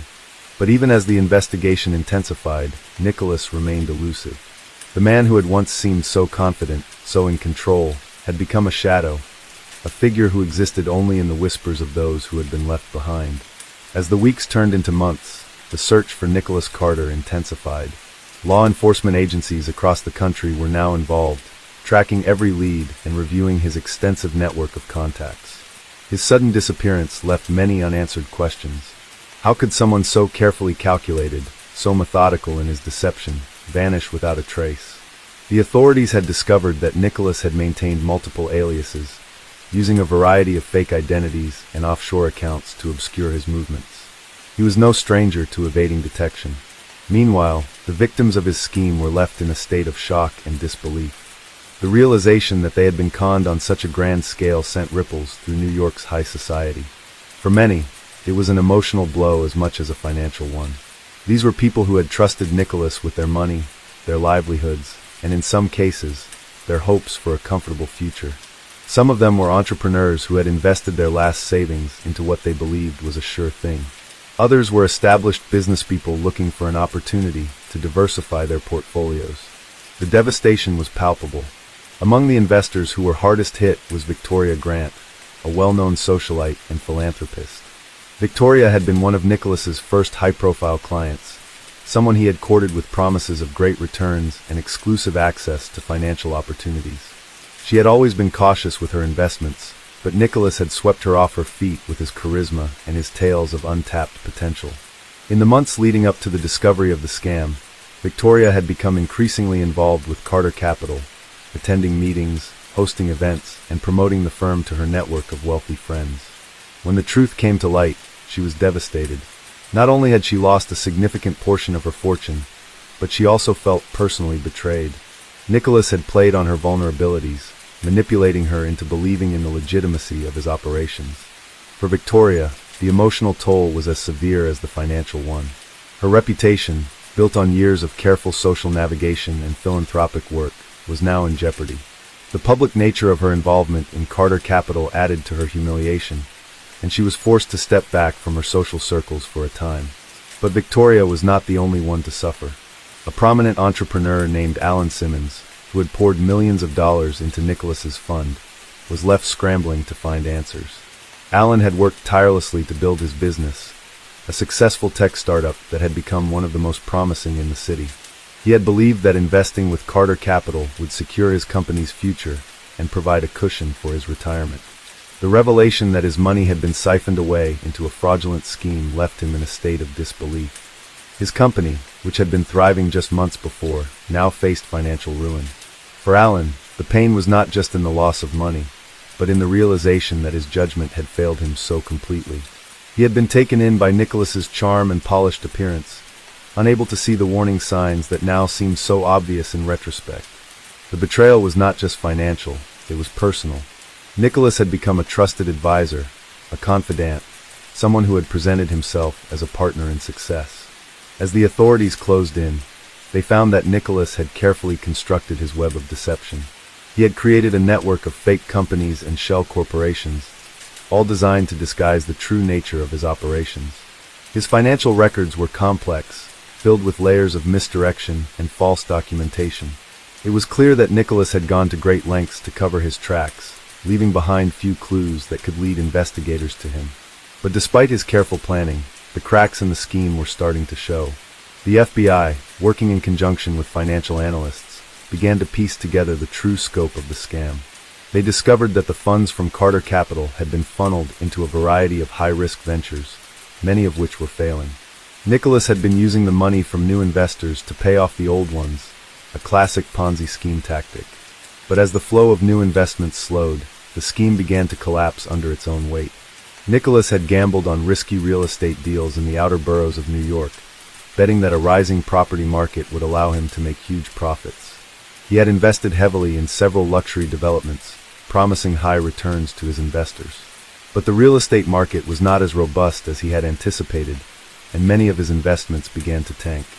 At the same time, he had taken significant stakes in volatile stocks and cryptocurrencies, hoping that the fluctuations in these markets would generate enough profit to keep the illusion of success alive.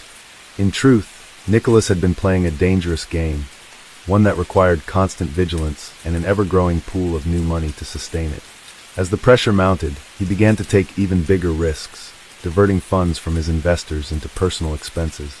Lavish vacations, extravagant gifts, and a lifestyle that far outstripped what his legitimate income could support were all part of his carefully crafted image. Nicholas had been living a lie, and the more he accumulated, the more his need for more grew. The FBI was determined to bring Nicholas to justice, but they faced a challenge. Nicholas had been skilled in covering his tracks, and his network was extensive. He had created a false trail of financial documents, using dummy companies and offshore accounts to obscure his movements. He had made use of encrypted communication platforms and burner phones, ensuring that there was no easy way to trace him. Meanwhile, the public fallout from the scam continued to unfold. Victims of the fraud were left scrambling to recover what little they could, but the chances of seeing any of their money again were slim. The financial toll was severe, but the emotional impact was even greater. Trust, once broken, is difficult to rebuild, and many of those who had invested in Carter Capital found themselves questioning their own judgment. The story of Nicholas Carter, the man who had conned New York's elite, became a cautionary tale. His rise and fall were the subject of news reports and documentaries, a symbol of the dangers of unchecked greed and blind trust.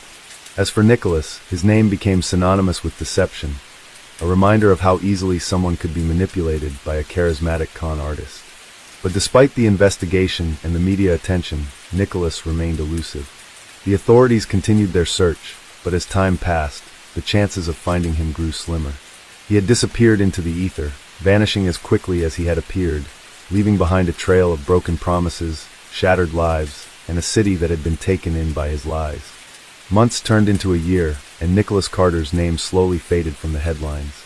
His disappearance became more and more of a mystery, but the scars from his fraudulent empire remained etched in the lives of those he had deceived. The pain of financial loss was something that time couldn't heal. In fact, for many of the victims, it only intensified as they struggled with the harsh reality of their situation. Victoria Grant, the philanthropist who had once considered Nicholas a trusted confidant, spent countless sleepless nights in the confines of her luxurious Upper East Side apartment, reflecting on the years she had spent working to build her empire. The false promises made to her had cost not only her fortune, but also her dignity. Victoria's friends, once vibrant and loyal, had slowly distanced themselves. They too had fallen under Nicholas's spell, and some were left too embarrassed to admit that they had been taken for a ride. They had seen the same glimmer in Nicholas's eyes, the same allure that Victoria had, and they too had ignored the red flags. The conversation about Nicholas had shifted from admiration to disgust, whispers spreading through the halls of New York's social scene. How could we have been so blind? Was a question often asked in private gatherings. They had all been fooled, caught up in a fantasy of wealth and prosperity. But the world had moved on, and those left in Nicholas's wake were left to pick up the pieces of their shattered trust. Meanwhile, Alan Simmons, the tech entrepreneur, had never quite recovered from the blow. The effects of the scam were far-reaching for him. The investments he had lost were not just money, but the very foundation of the future he had planned. Alan had been known for his innovation, his sharp business acumen, and his resilience in the face of adversity. However, nothing could have prepared him for the emotional toll of being deceived by someone he had trusted so completely. The company he had spent years building now faced a difficult future. Several investors, once eager to fund his next big breakthrough, pulled out after hearing about the scandal surrounding Carter Capital. The news of Nicholas's involvement in multiple fraudulent schemes began to spread beyond the social circles of the city. Investigators had discovered that Nicholas's network wasn't confined to just New York. He had set his sights on victims all across the country, using his charm to infiltrate financial hubs in cities like Chicago, Los Angeles, and Miami. There were rumors that he had operated on an even larger scale than anyone had initially realized. He had duped investors across multiple states, building a network of deceit that spanned the country. But with each passing day, it seemed less likely that the authorities would ever catch him. He was good at covering his tracks, and the authorities had no leads on his whereabouts. The FBI's investigation into Nicholas Carter grew more complicated as they dug deeper into his financial activities. They began to unravel the complex web of shell companies, offshore accounts, and fake identities that he had used to evade detection. It became clear that Nicholas had not only defrauded individual investors, but he had also managed to deceive several small and mid-sized banks. The amount of money he had laundered and funneled through various accounts was staggering. It was said that Nicholas had used an intricate network of fake loans, false transactions, and dummy corporations to cover up his tracks. The FBI's team of forensic accountants worked tirelessly, poring over thousands of pages of financial documents and trying to trace the flow of money. But Nicholas's network was sophisticated, so sophisticated, in fact, that the investigators began to question whether he had help from the inside. There were whispers of collusion, that Nicholas may have had associates within the banking industry, people who were willing to turn a blind eye to the illegal activities in exchange for a cut of the profits. Days turned into weeks, and still, no one knew where Nicholas had gone. The once charismatic financier had vanished, leaving only a trail of devastation. His former clients, now filled with anger and betrayal, were left to fend for themselves.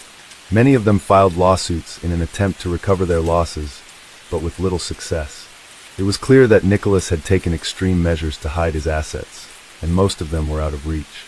Yet, in the back of their minds, the victims held on to a glimmer of hope. They wondered if Nicholas would make a mistake, if his desire to enjoy the wealth he had accumulated might cause him to slip up. Perhaps he would reappear somewhere, flaunting his ill-gotten gains, and someone would spot him. They just needed one mistake, one lead to follow. And then, in the quiet of another winter's evening, that lead arrived.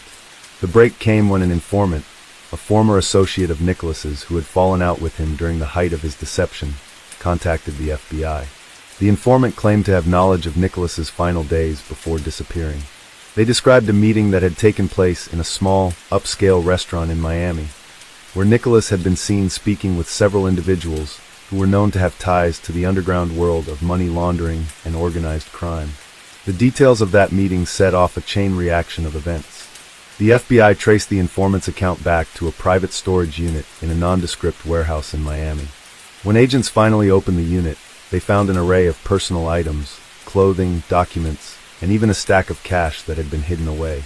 Among the belongings were several passports with different identities, and records showing that Nicholas had been preparing to leave the country. It was clear that he had planned his escape carefully, but it seemed he had underestimated the authorities' persistence. As the search for Nicholas intensified once again, the story of his rise and fall became a cautionary tale for investors across the country. Financial advisors warned their clients to be wary of high-return promises and to never blindly trust individuals who lacked transparency. Nicholas Carter had become a symbol of the dangers of unchecked ambition and greed. His tale was a reminder that even the most polished appearances could be hiding something dark and dangerous beneath the surface. But while the authorities were closing in on him, Nicholas was still very much at large. Whether he would ever be caught remained to be seen. The case was far from over, and as investigators continued their pursuit, the victims of Nicholas's fraudulent empire were left to pick up the pieces of their shattered lives. In the end, the story of Nicholas Carter was not just about a man who had deceived thousands, but about the consequences of unchecked trust, the fragility of wealth, and the devastating impact of a lie that had spread across the nation. Case 8. In the spring of 2016, Los Angeles, California, was the setting for a scandal that would shock both the financial world and the glamorous entertainment industry. The mastermind behind the operation was none other than Luke Davidson, a man whose charm and good looks had earned him a reputation as one of the most influential young entrepreneurs in the city. Standing at 6 feet 2 inches with a well-groomed beard, sharp jawline, and a wardrobe that screamed luxury, Luke appeared to be the embodiment of success. His social media profiles were full of pictures that showed him mingling with high-profile celebrities, attending exclusive parties, and enjoying the finest things life had to offer. To outsiders, he was the perfect embodiment of the American dream. But behind the facade of wealth and sophistication lay a web of deception that would come to unravel in the most unexpected way. Luke's story began like many others. He grew up in a middle-class family in the outskirts of Los Angeles, where his parents, both hard-working professionals, instilled in him the values of ambition and perseverance.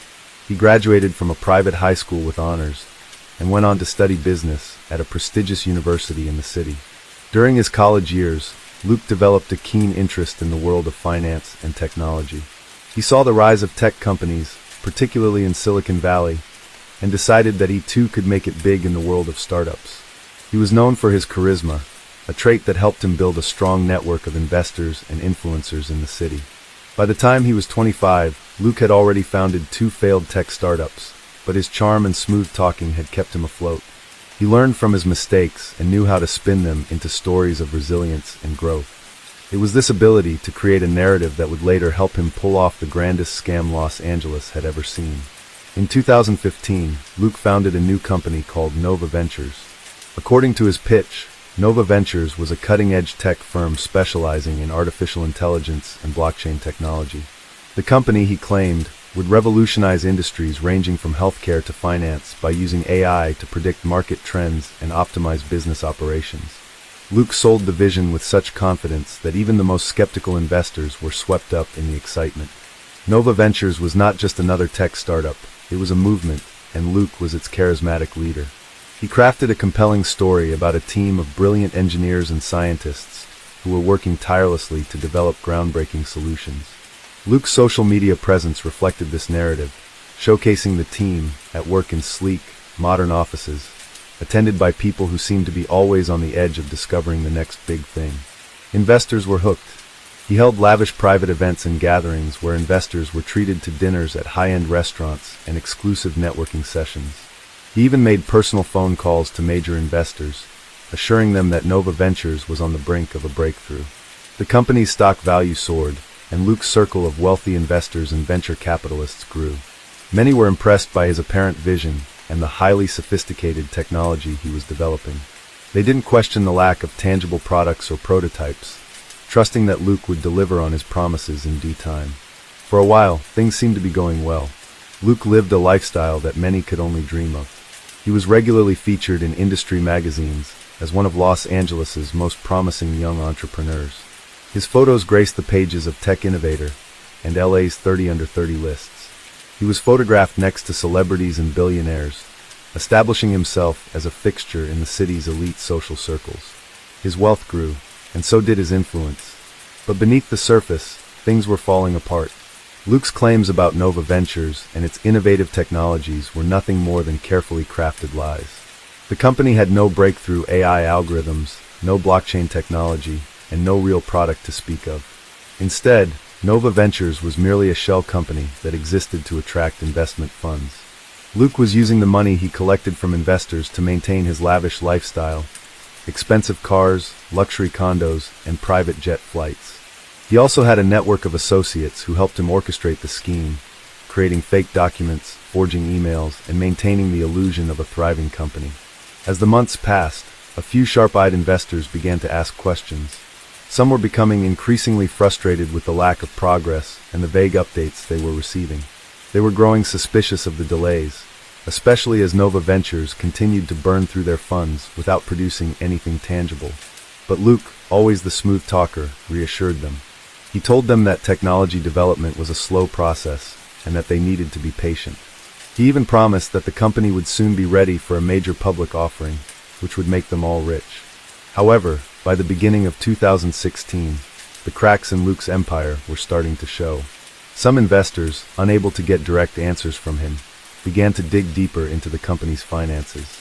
They found discrepancies in the financial reports, and soon, a few smart investigators uncovered the truth. Nova Ventures had never developed any legitimate technology. It had merely been a vehicle for Luke to collect funds under false pretenses. The money was being funneled into personal accounts, shell companies, and offshore bank accounts. When the investigation gained traction, Luke began to panic. His high-profile lifestyle that had once masked his criminal activities was now at risk of unraveling. He started distancing himself from the company, pretending to be on an extended business trip abroad. In reality, he was fleeing the city, knowing that the authorities were closing in on him. But by the time he disappeared, it was too late. Too many investors had been burned, and the news had already spread like wildfire. What followed was a media frenzy. The story of the charming, ambitious entrepreneur who had defrauded millions of dollars from investors became a sensational headline across the city. Los Angeles, known for its bright lights and glamorous lifestyle, was now home to one of the largest financial scandals the city had seen in years. Lucas Davidson had vanished without a trace, leaving a wake of devastation behind him. His victims were left to pick up the pieces of their ruined lives. Many of them were not only financially ruined, but emotionally scarred by their trust in a man who had promised them the world.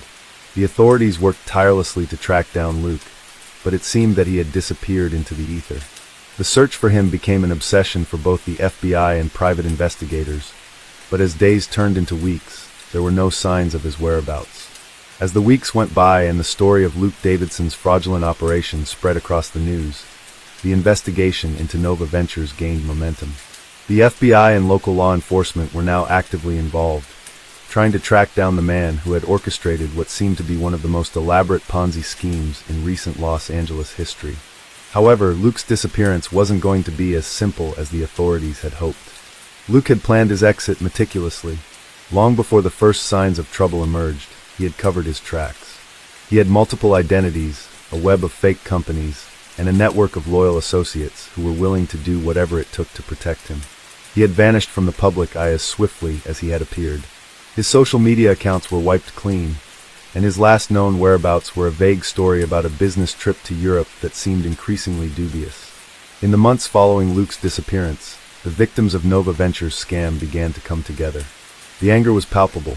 Many of the investors who had been duped were high-profile figures themselves, people who were used to the spotlight and had trusted Luke based on his appearance and reputation.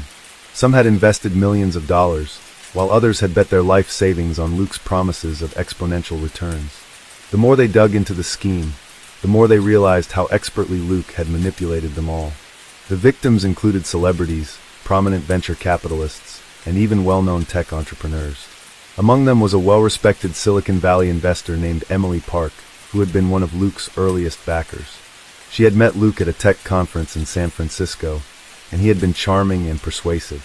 His pitch about Nova Ventures' potential to revolutionize industries like healthcare and finance sounded plausible, especially when he introduced her to his team of engineers and scientists who were apparently working on groundbreaking projects.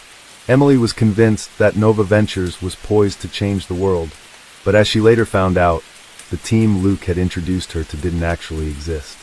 There were no engineers, no blockchain experts, and no AI developers.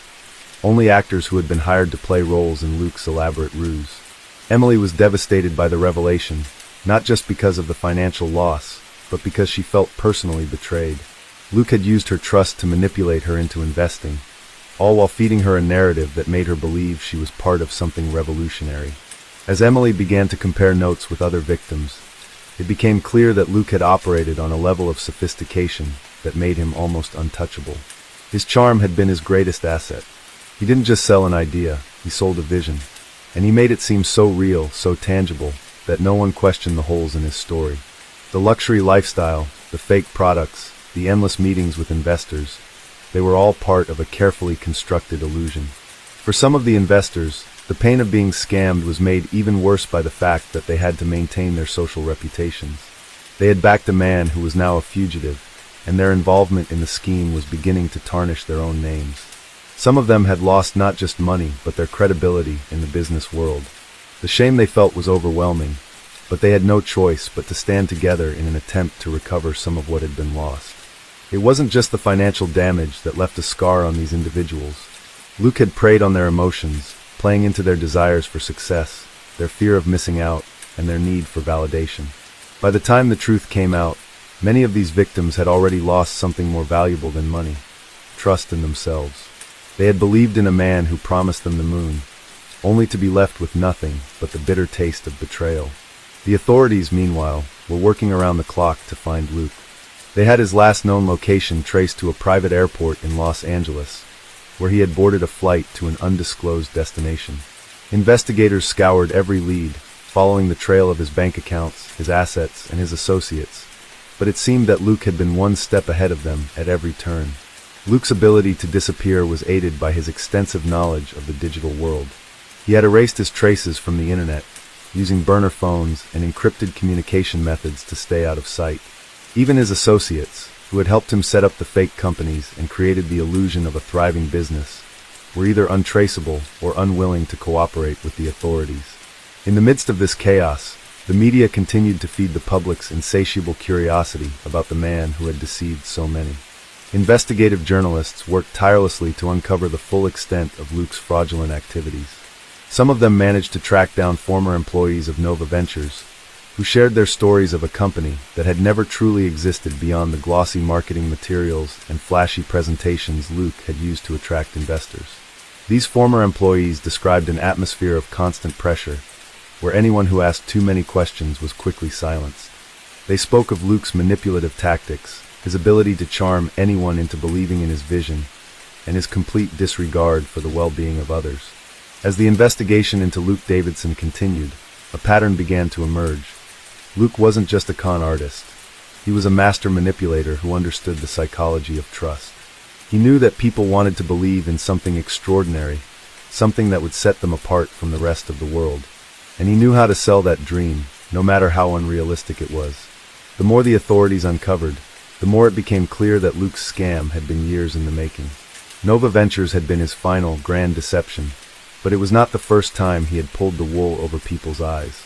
His earlier failed ventures, which had seemed like simple business misadventures, were actually just practice for his ultimate scheme. Each failure had taught him a little more about what worked and what didn't, about how to control the narrative and keep people believing in him no matter what.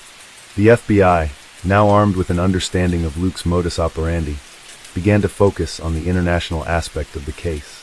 Luke had used shell companies and offshore accounts to funnel money out of the country, and they knew that if they were going to catch him, they would need to extend their search beyond the borders of the United States.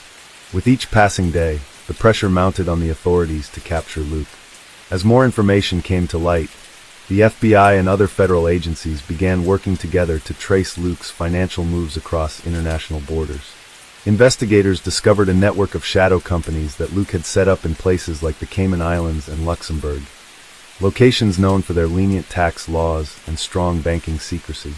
Each of these companies appeared legitimate on paper, but was merely another piece in Luke's vast web of deceit. While the investigators were focused on these financial transactions, the victims of Luke's scam began to realize that they weren't just dealing with a financial loss. They had been manipulated psychologically as well. Many of them had shared their deepest dreams and aspirations with Luke, trusting him with personal information and confidences that no one else had known. To them, he wasn't just a businessman, he was a confidant, a mentor, and even a friend. Luke's ability to create this illusion of genuine connection was a testament to how deeply he understood human psychology. One particular victim, Jake Morrison, a high-profile venture capitalist in Silicon Valley, found himself struggling to come to terms with his involvement in the scam. Jake had been one of Luke's first investors, and had even introduced him to a number of other wealthy backers, all of whom had been drawn in by Luke's magnetic charisma. Jake had trusted Luke implicitly, believing that his instincts about people were infallible. He had helped Luke raise millions of dollars for Nova Ventures, and it was only after Luke disappeared that Jake realized just how thoroughly he had been taken in. In the months following Luke's disappearance, Jake spent sleepless nights re-examining every conversation, every deal, and every moment he had shared with Luke. He had been so certain that Luke was the real deal, so convinced that the man he had backed was destined for greatness. But now, Jake had to face the harsh reality that he had been a pawn in Luke's game all along. The shame and guilt were overwhelming. Jake had not only lost his money, but his credibility in the world of venture capital. His colleagues, many of whom had warned him about Luke's flashy, too-good-to-be-true promises, now saw him as a fool. And while Jake was determined to recover from this setback, he knew that the emotional cost of his involvement in the scam would take years to heal. In the meantime, the FBI's investigation took a dramatic turn when they uncovered a set of encrypted emails that seemed to lead directly to Luke. These emails had been sent from a burner account, making it nearly impossible to trace them back to their source. But after painstakingly analyzing the metadata and piecing together the digital trail, agents were able to confirm that these messages had been sent by Luke himself, despite the fact that he had been living under a different identity for months. The emails detailed his plans to establish an entirely new network of businesses under different names, with the goal of continuing his scheme and eventually laundering the millions of dollars he had stolen. Luke had been working tirelessly behind the scenes, plotting his next moves while staying one step ahead of the authorities. As investigators closed in on Luke, they learned that he had developed a reputation for his ability to outsmart law enforcement. He was known to have a vast network of contacts who could help him erase his tracks, and he had used these connections to facilitate his escape from the country. But despite all of his efforts, the walls were beginning to close in. With each passing day, the net grew tighter around him. By the time the authorities had gathered enough evidence to issue an international warrant for Luke's arrest, he had already moved again. They tracked him to a luxury yacht anchored off the coast of Brazil, where he was reportedly living under yet another alias. The yacht, a sleek and sophisticated vessel, was registered in a shell company that was, of course, owned by one of Luke's many fake identities. As agents worked with local authorities in Brazil to apprehend Luke, the clock was ticking. They knew that Luke would stop at nothing to escape, and they also knew that his network of loyal followers might try to intervene. The danger of confronting a man like Luke, who had already shown his ability to deceive and manipulate, was not lost on the authorities. They had no choice but to approach with caution. The final confrontation with Luke, when it came, was a carefully orchestrated operation. Brazilian federal agents, working in conjunction with the FBI, raided the yacht in the dead of night. Luke was taken by surprise, and despite his earlier efforts to plan for every eventuality, he found himself facing a team of agents who were prepared for his tricks. He was arrested and flown back to the United States to stand trial for the countless crimes he had committed. The aftermath of the operation was a mixed bag of emotions for the victims of Nova Ventures. Some felt relief that Luke had been caught, while others remained angry and bitter over the years of deception they had endured. But for many of them, there was a sense of justice in knowing that Luke would finally be held accountable for his actions. Luke's trial was a spectacle. The courtroom was filled with victims who had come to testify about the pain, betrayal, and financial ruin they had suffered at his hands. Jake Morrison, once one of Luke's biggest supporters, was among the first to take the stand. He spoke of the trust he had placed in Luke, of how he had been blindsided by the scale of the fraud. As he recounted the events leading up to the discovery of the scam, he could feel the weight of the shame lifting off his shoulders, though it would take years before he truly healed. When Luke was finally convicted of fraud, conspiracy, and money laundering, he was sentenced to 25 years in federal prison. His assets were seized, and efforts to repay his victims began, though most of them knew that the chances of recovering their lost funds were slim. For those who had been caught in his web, life would never be the same. The financial damage was undeniable, but the emotional scars were even more lasting. Trust had been shattered, and the reality that Luke had deceived so many people who had once trusted him as a friend, was a hard pill to swallow. But through the darkness of betrayal came a sense of strength. Many of the victims who had once been humiliated by their involvement in the scam began to speak out, sharing their stories in an effort to warn others about the dangers of blindly trusting someone who promised too much. They became advocates for financial literacy, speaking at conferences and working with organizations that help people protect themselves from similar scams. Though Luke Davidson had succeeded in stealing millions of dollars and ruining countless lives, he had also unwittingly inspired a movement, one that would help prevent future generations from falling prey to the same kinds of manipulation that he had used to build his empire of lies. Case 9. In 2017, a seemingly ordinary man named Tom Henderson made headlines across Utah for an elaborate and devious scam that would leave dozens of victims devastated. Born and raised in Salt Lake City, Tom was known for his charming personality and his apparent dedication to helping others.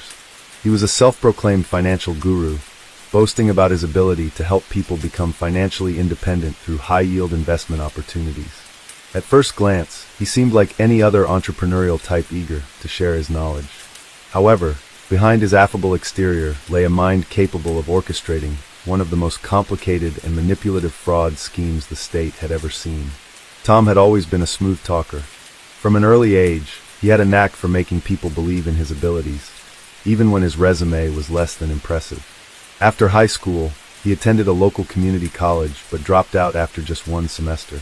Rather than pursuing a traditional career, Tom started dabbling in various business ventures, all of which ended in failure. He briefly tried selling insurance, worked as a car salesman, and even briefly worked in real estate, but nothing seemed to stick. It wasn't until he became involved in online forums and investment clubs that his true talents began to shine, not for making money but for convincing others to hand over their own. In 2015, Tom founded a company called Henderson Financial Solutions, promising clients access to exclusive investment opportunities in a variety of markets, including stocks, real estate, and cryptocurrency. The website was sleek, professional, and full of testimonials from individuals who claimed to have profited enormously from Tom's advice. In truth, these testimonials were fabricated, and the investments Tom was touting didn't actually exist. But to anyone who came across his company, it looked legitimate. He was clever in his approach. He marketed himself as a mentor, someone who had learned the hard lessons of financial independence, and was now eager to share his insider knowledge with the world. He hosted seminars, conducted webinars, and even offered one-on-one coaching sessions. These services weren't free, of course. Tom charged exorbitant fees for access to his advice, with prices ranging from hundreds to thousands of dollars, depending on the package a client selected. At first, Tom's business seemed to be flourishing. He built a network of people who trusted him implicitly, some of whom followed him blindly as he painted a picture of wealth, success, and a brighter future for all of them. People would send money to his company, convinced they were investing in a winning strategy. The first few payments to his clients, largely drawn from new investors, seemed to validate his claims, creating a ripple of excitement and intrigue that spread like wildfire. Those who had profited from their initial investments became loyal advocates, recommending Tom's services to friends, family, and colleagues. But unbeknownst to them, Tom was merely creating the illusion of profitability. He wasn't actually investing their money in the markets or any legitimate ventures. Instead, he used the incoming funds from new investors to pay out returns to earlier investors, operating his scam as a classic Ponzi scheme. He spent much of the money he received living a lavish lifestyle, upgrading his home, buying expensive cars, and attending exclusive events. Tom's appearance at these high society gatherings further enhanced his reputation, making him seem even more successful in the eyes of his followers. However, as with all Ponzi schemes, the cracks eventually began to show. By 2017, the number of new investors began to slow down, and Tom found himself struggling to keep up with the payouts. As his personal debts mounted, he became increasingly desperate. Instead of slowing down and admitting his failure, Tom doubled down on his deception. He started offering even higher returns to those willing to invest larger sums of money. He promised to help them make life-changing amounts of money in a short period of time, using language that was both enticing and manipulative. His charm was hard to resist. One of his biggest victims was Angela Stevens, a single mother of two who had been struggling financially for years. Angela had attended one of Tom's seminars and was immediately taken by his persuasive speech and the success stories he shared. Tom spoke of individuals who had gone from living paycheck to owning multiple properties and traveling the world. Angela, desperate to secure a better future for her children, decided to take a chance. She liquidated her small savings account and invested $15,000 in one of Tom's high-yield opportunities. Initially, Angela received small payouts, and Tom's promises of high returns seemed to be coming true. She was hooked, eager to invest even more. Over the course of several months, she sent Tom additional funds, hoping to capitalize on what she thought was her ticket to financial independence. As Tom's success stories continued to flood in, Angela's confidence grew, but she couldn't help but feel an underlying unease. Something didn't feel quite right. At first, Tom's system seemed foolproof. But slowly, Angela began to notice that other investors, people she had met during seminars and online groups, weren't receiving the same returns. Their monthly payouts seemed to be delayed, or in some cases, they received nothing at all. Angela grew concerned and started reaching out to Tom, only to find that he was less responsive. Emails went unanswered, and phone calls went to voicemail. Eventually, Tom disappeared entirely. It wasn't until Angela spoke with a former client of Tom's that the truth began to unravel. The man she spoke with revealed that he, too, had been a victim of Tom's scam.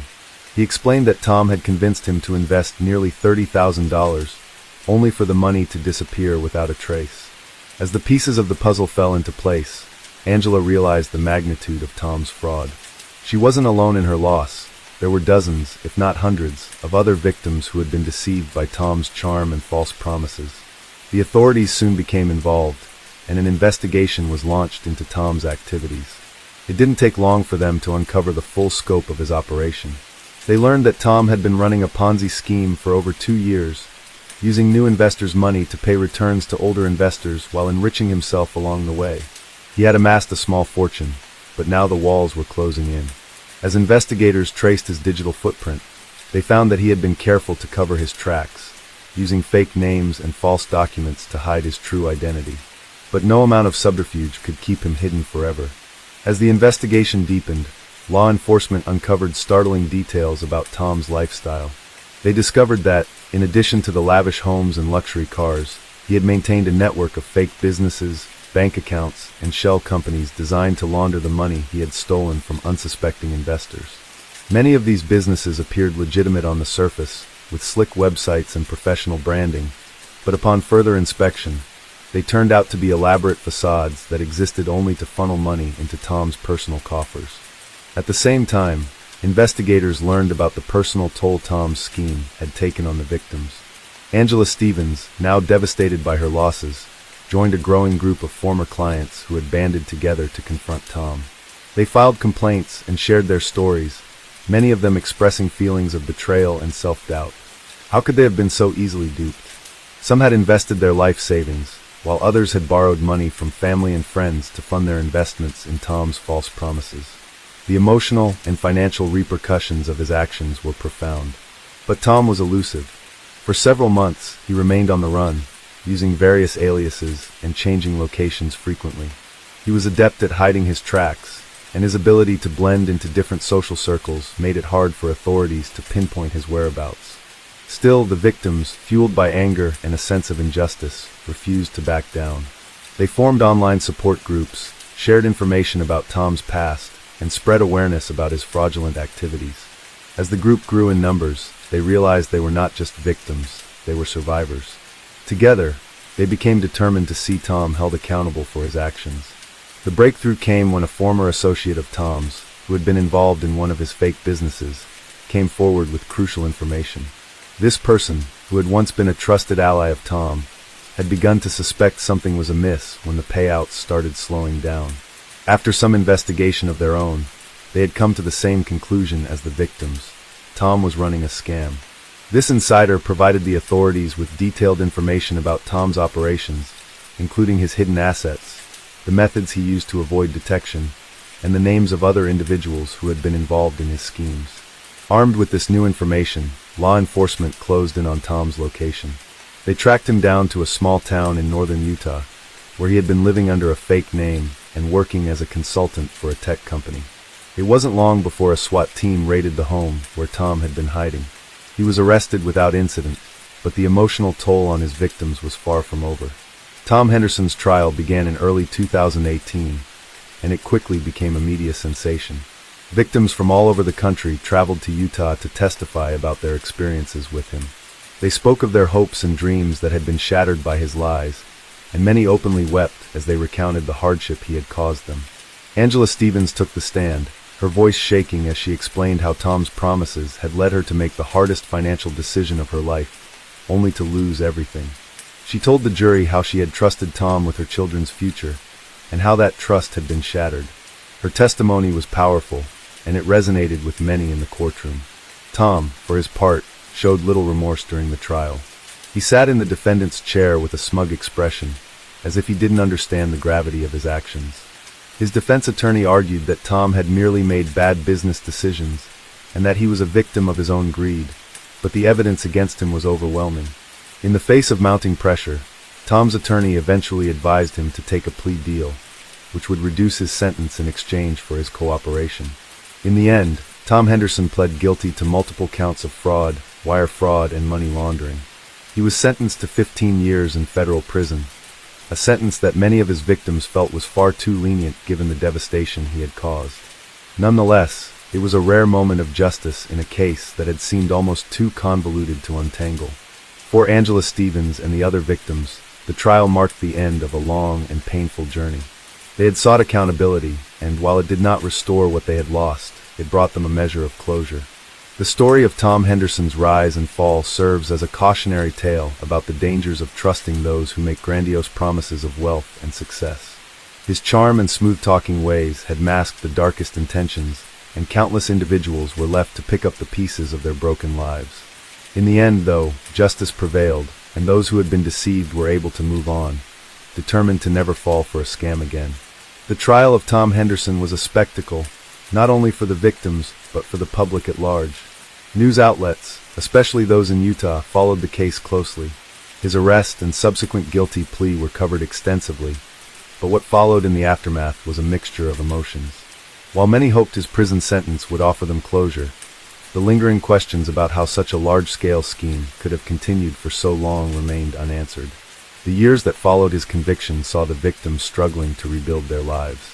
Many had lost their homes, their families, and in some cases their sense of security. For some, the financial loss was only part of the story. They felt betrayed by someone they had trusted, someone who had appeared genuine and even likable. Tom's ability to mask his true intentions was his most insidious trait. He had the charm of a seasoned salesman, the kind of person who could convince anyone of their potential success, while skillfully masking his own desperate attempts to climb a ladder built on deceit. Angela Stevens, who had once stood at the forefront of the victims' fight for justice, struggled to come to terms with the years of emotional turmoil. She had tried to reclaim the financial stability she had lost, but the psychological scars lingered. It was not just the money that hurt. It was the realization that she had been complicit in her own downfall by trusting Tom's false promises. She worked tirelessly to rebuild her career, but it wasn't easy. She had lost more than just wealth. She had lost trust in herself. Every investment she made, Every decision she took was now clouded with doubt. The guilt that weighed on her was something she would have to learn to carry, but with the support of the other victims, she slowly began the long process of healing. As for the other victims, some managed to find peace after the trial. They turned to therapy, support groups, and their own families to help them recover from the damage caused by Tom's manipulation. Yet, many of them were forever changed.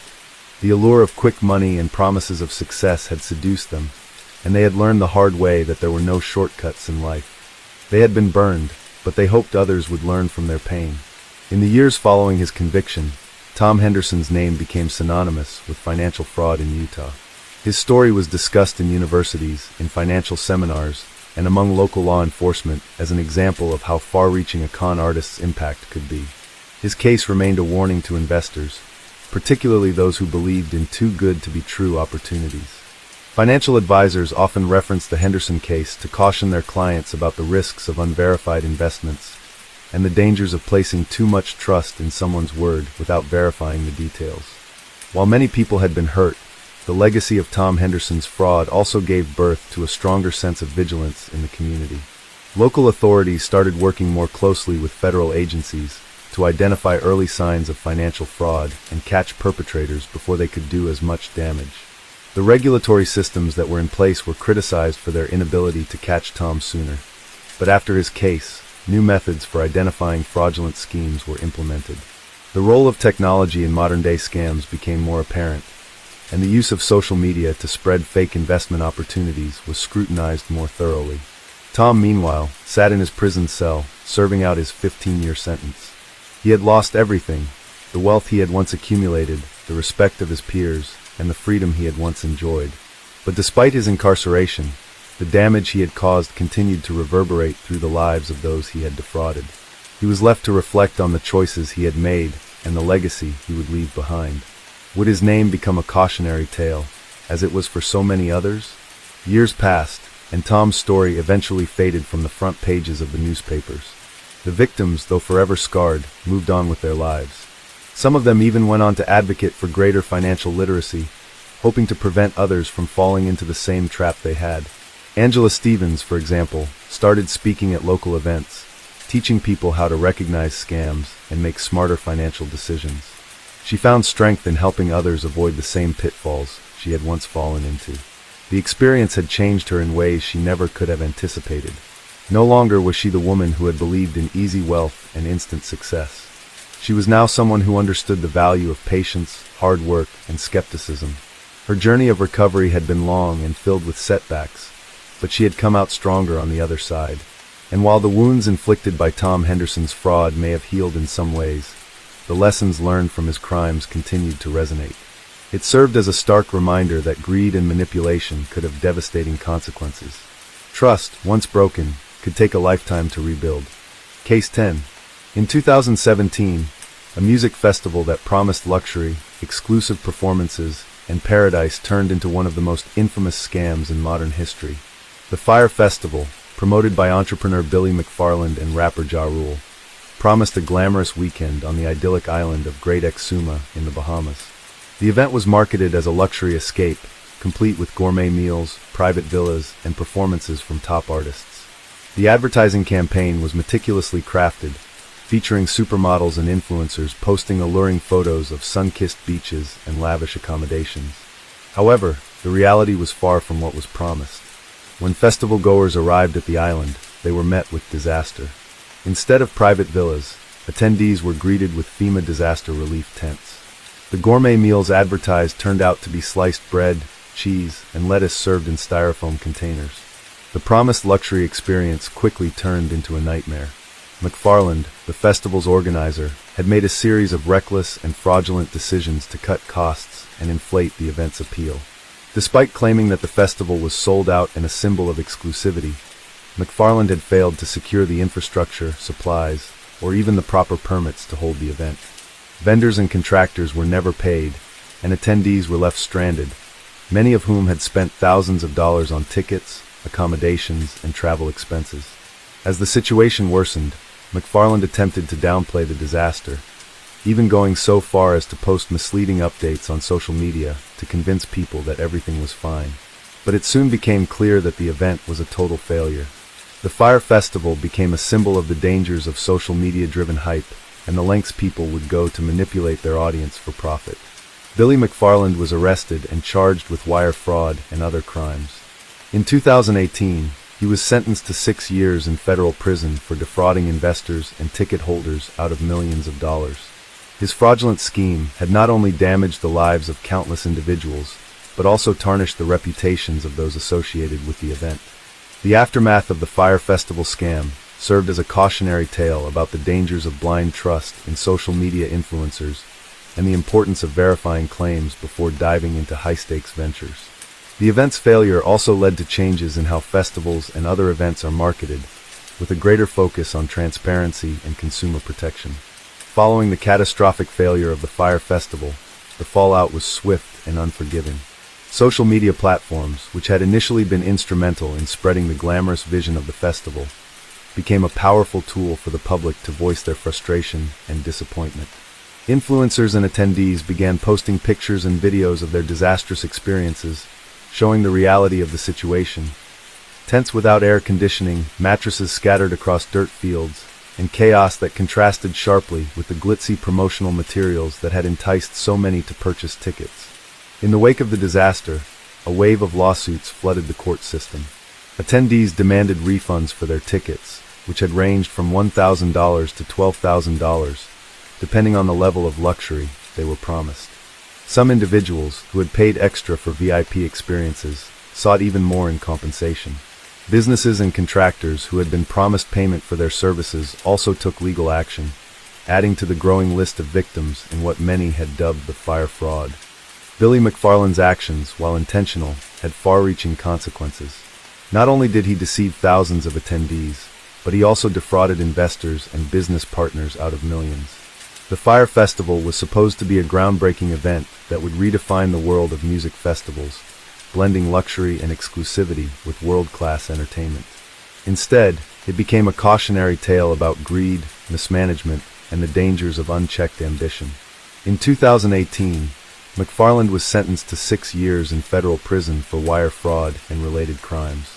The judge ruled that McFarland had lied to investors and customers, knowingly falsifying information to secure millions of dollars. The case was a stark reminder of the importance of due diligence and honesty in business transactions. The aftermath of the Fire Festival also left a lasting mark on the music festival industry. Organizers, promoters, and performers became more cautious about their marketing tactics. The disastrous event prompted heightened scrutiny of the festivals and events being advertised, and many companies began implementing stricter guidelines for event marketing, promising greater transparency and accountability. Despite the legal consequences, McFarland's rise and fall would continue to generate media attention. Documentaries, books, and articles about the scandal emerged, offering varying perspectives on what went wrong and how it could have been avoided. The Fire Festival was discussed as a textbook example of how social media and influencer marketing could be weaponized for fraudulent purposes, and how public perception could be manipulated with curated imagery and messages. McFarland himself became a controversial figure. Some saw him as a naive entrepreneur who was in over his head, while others viewed him as a deliberate fraudster. In interviews, McFarland admitted to making mistakes, though he maintained that he had never intended to deceive anyone. His inability to accept full responsibility for the disaster left many feeling that justice had not been entirely served, despite his prison sentence. For the victims, however, the damage was deeper than just financial loss. Many felt humiliated by the experience. The Fire Festival had not just been a failed event.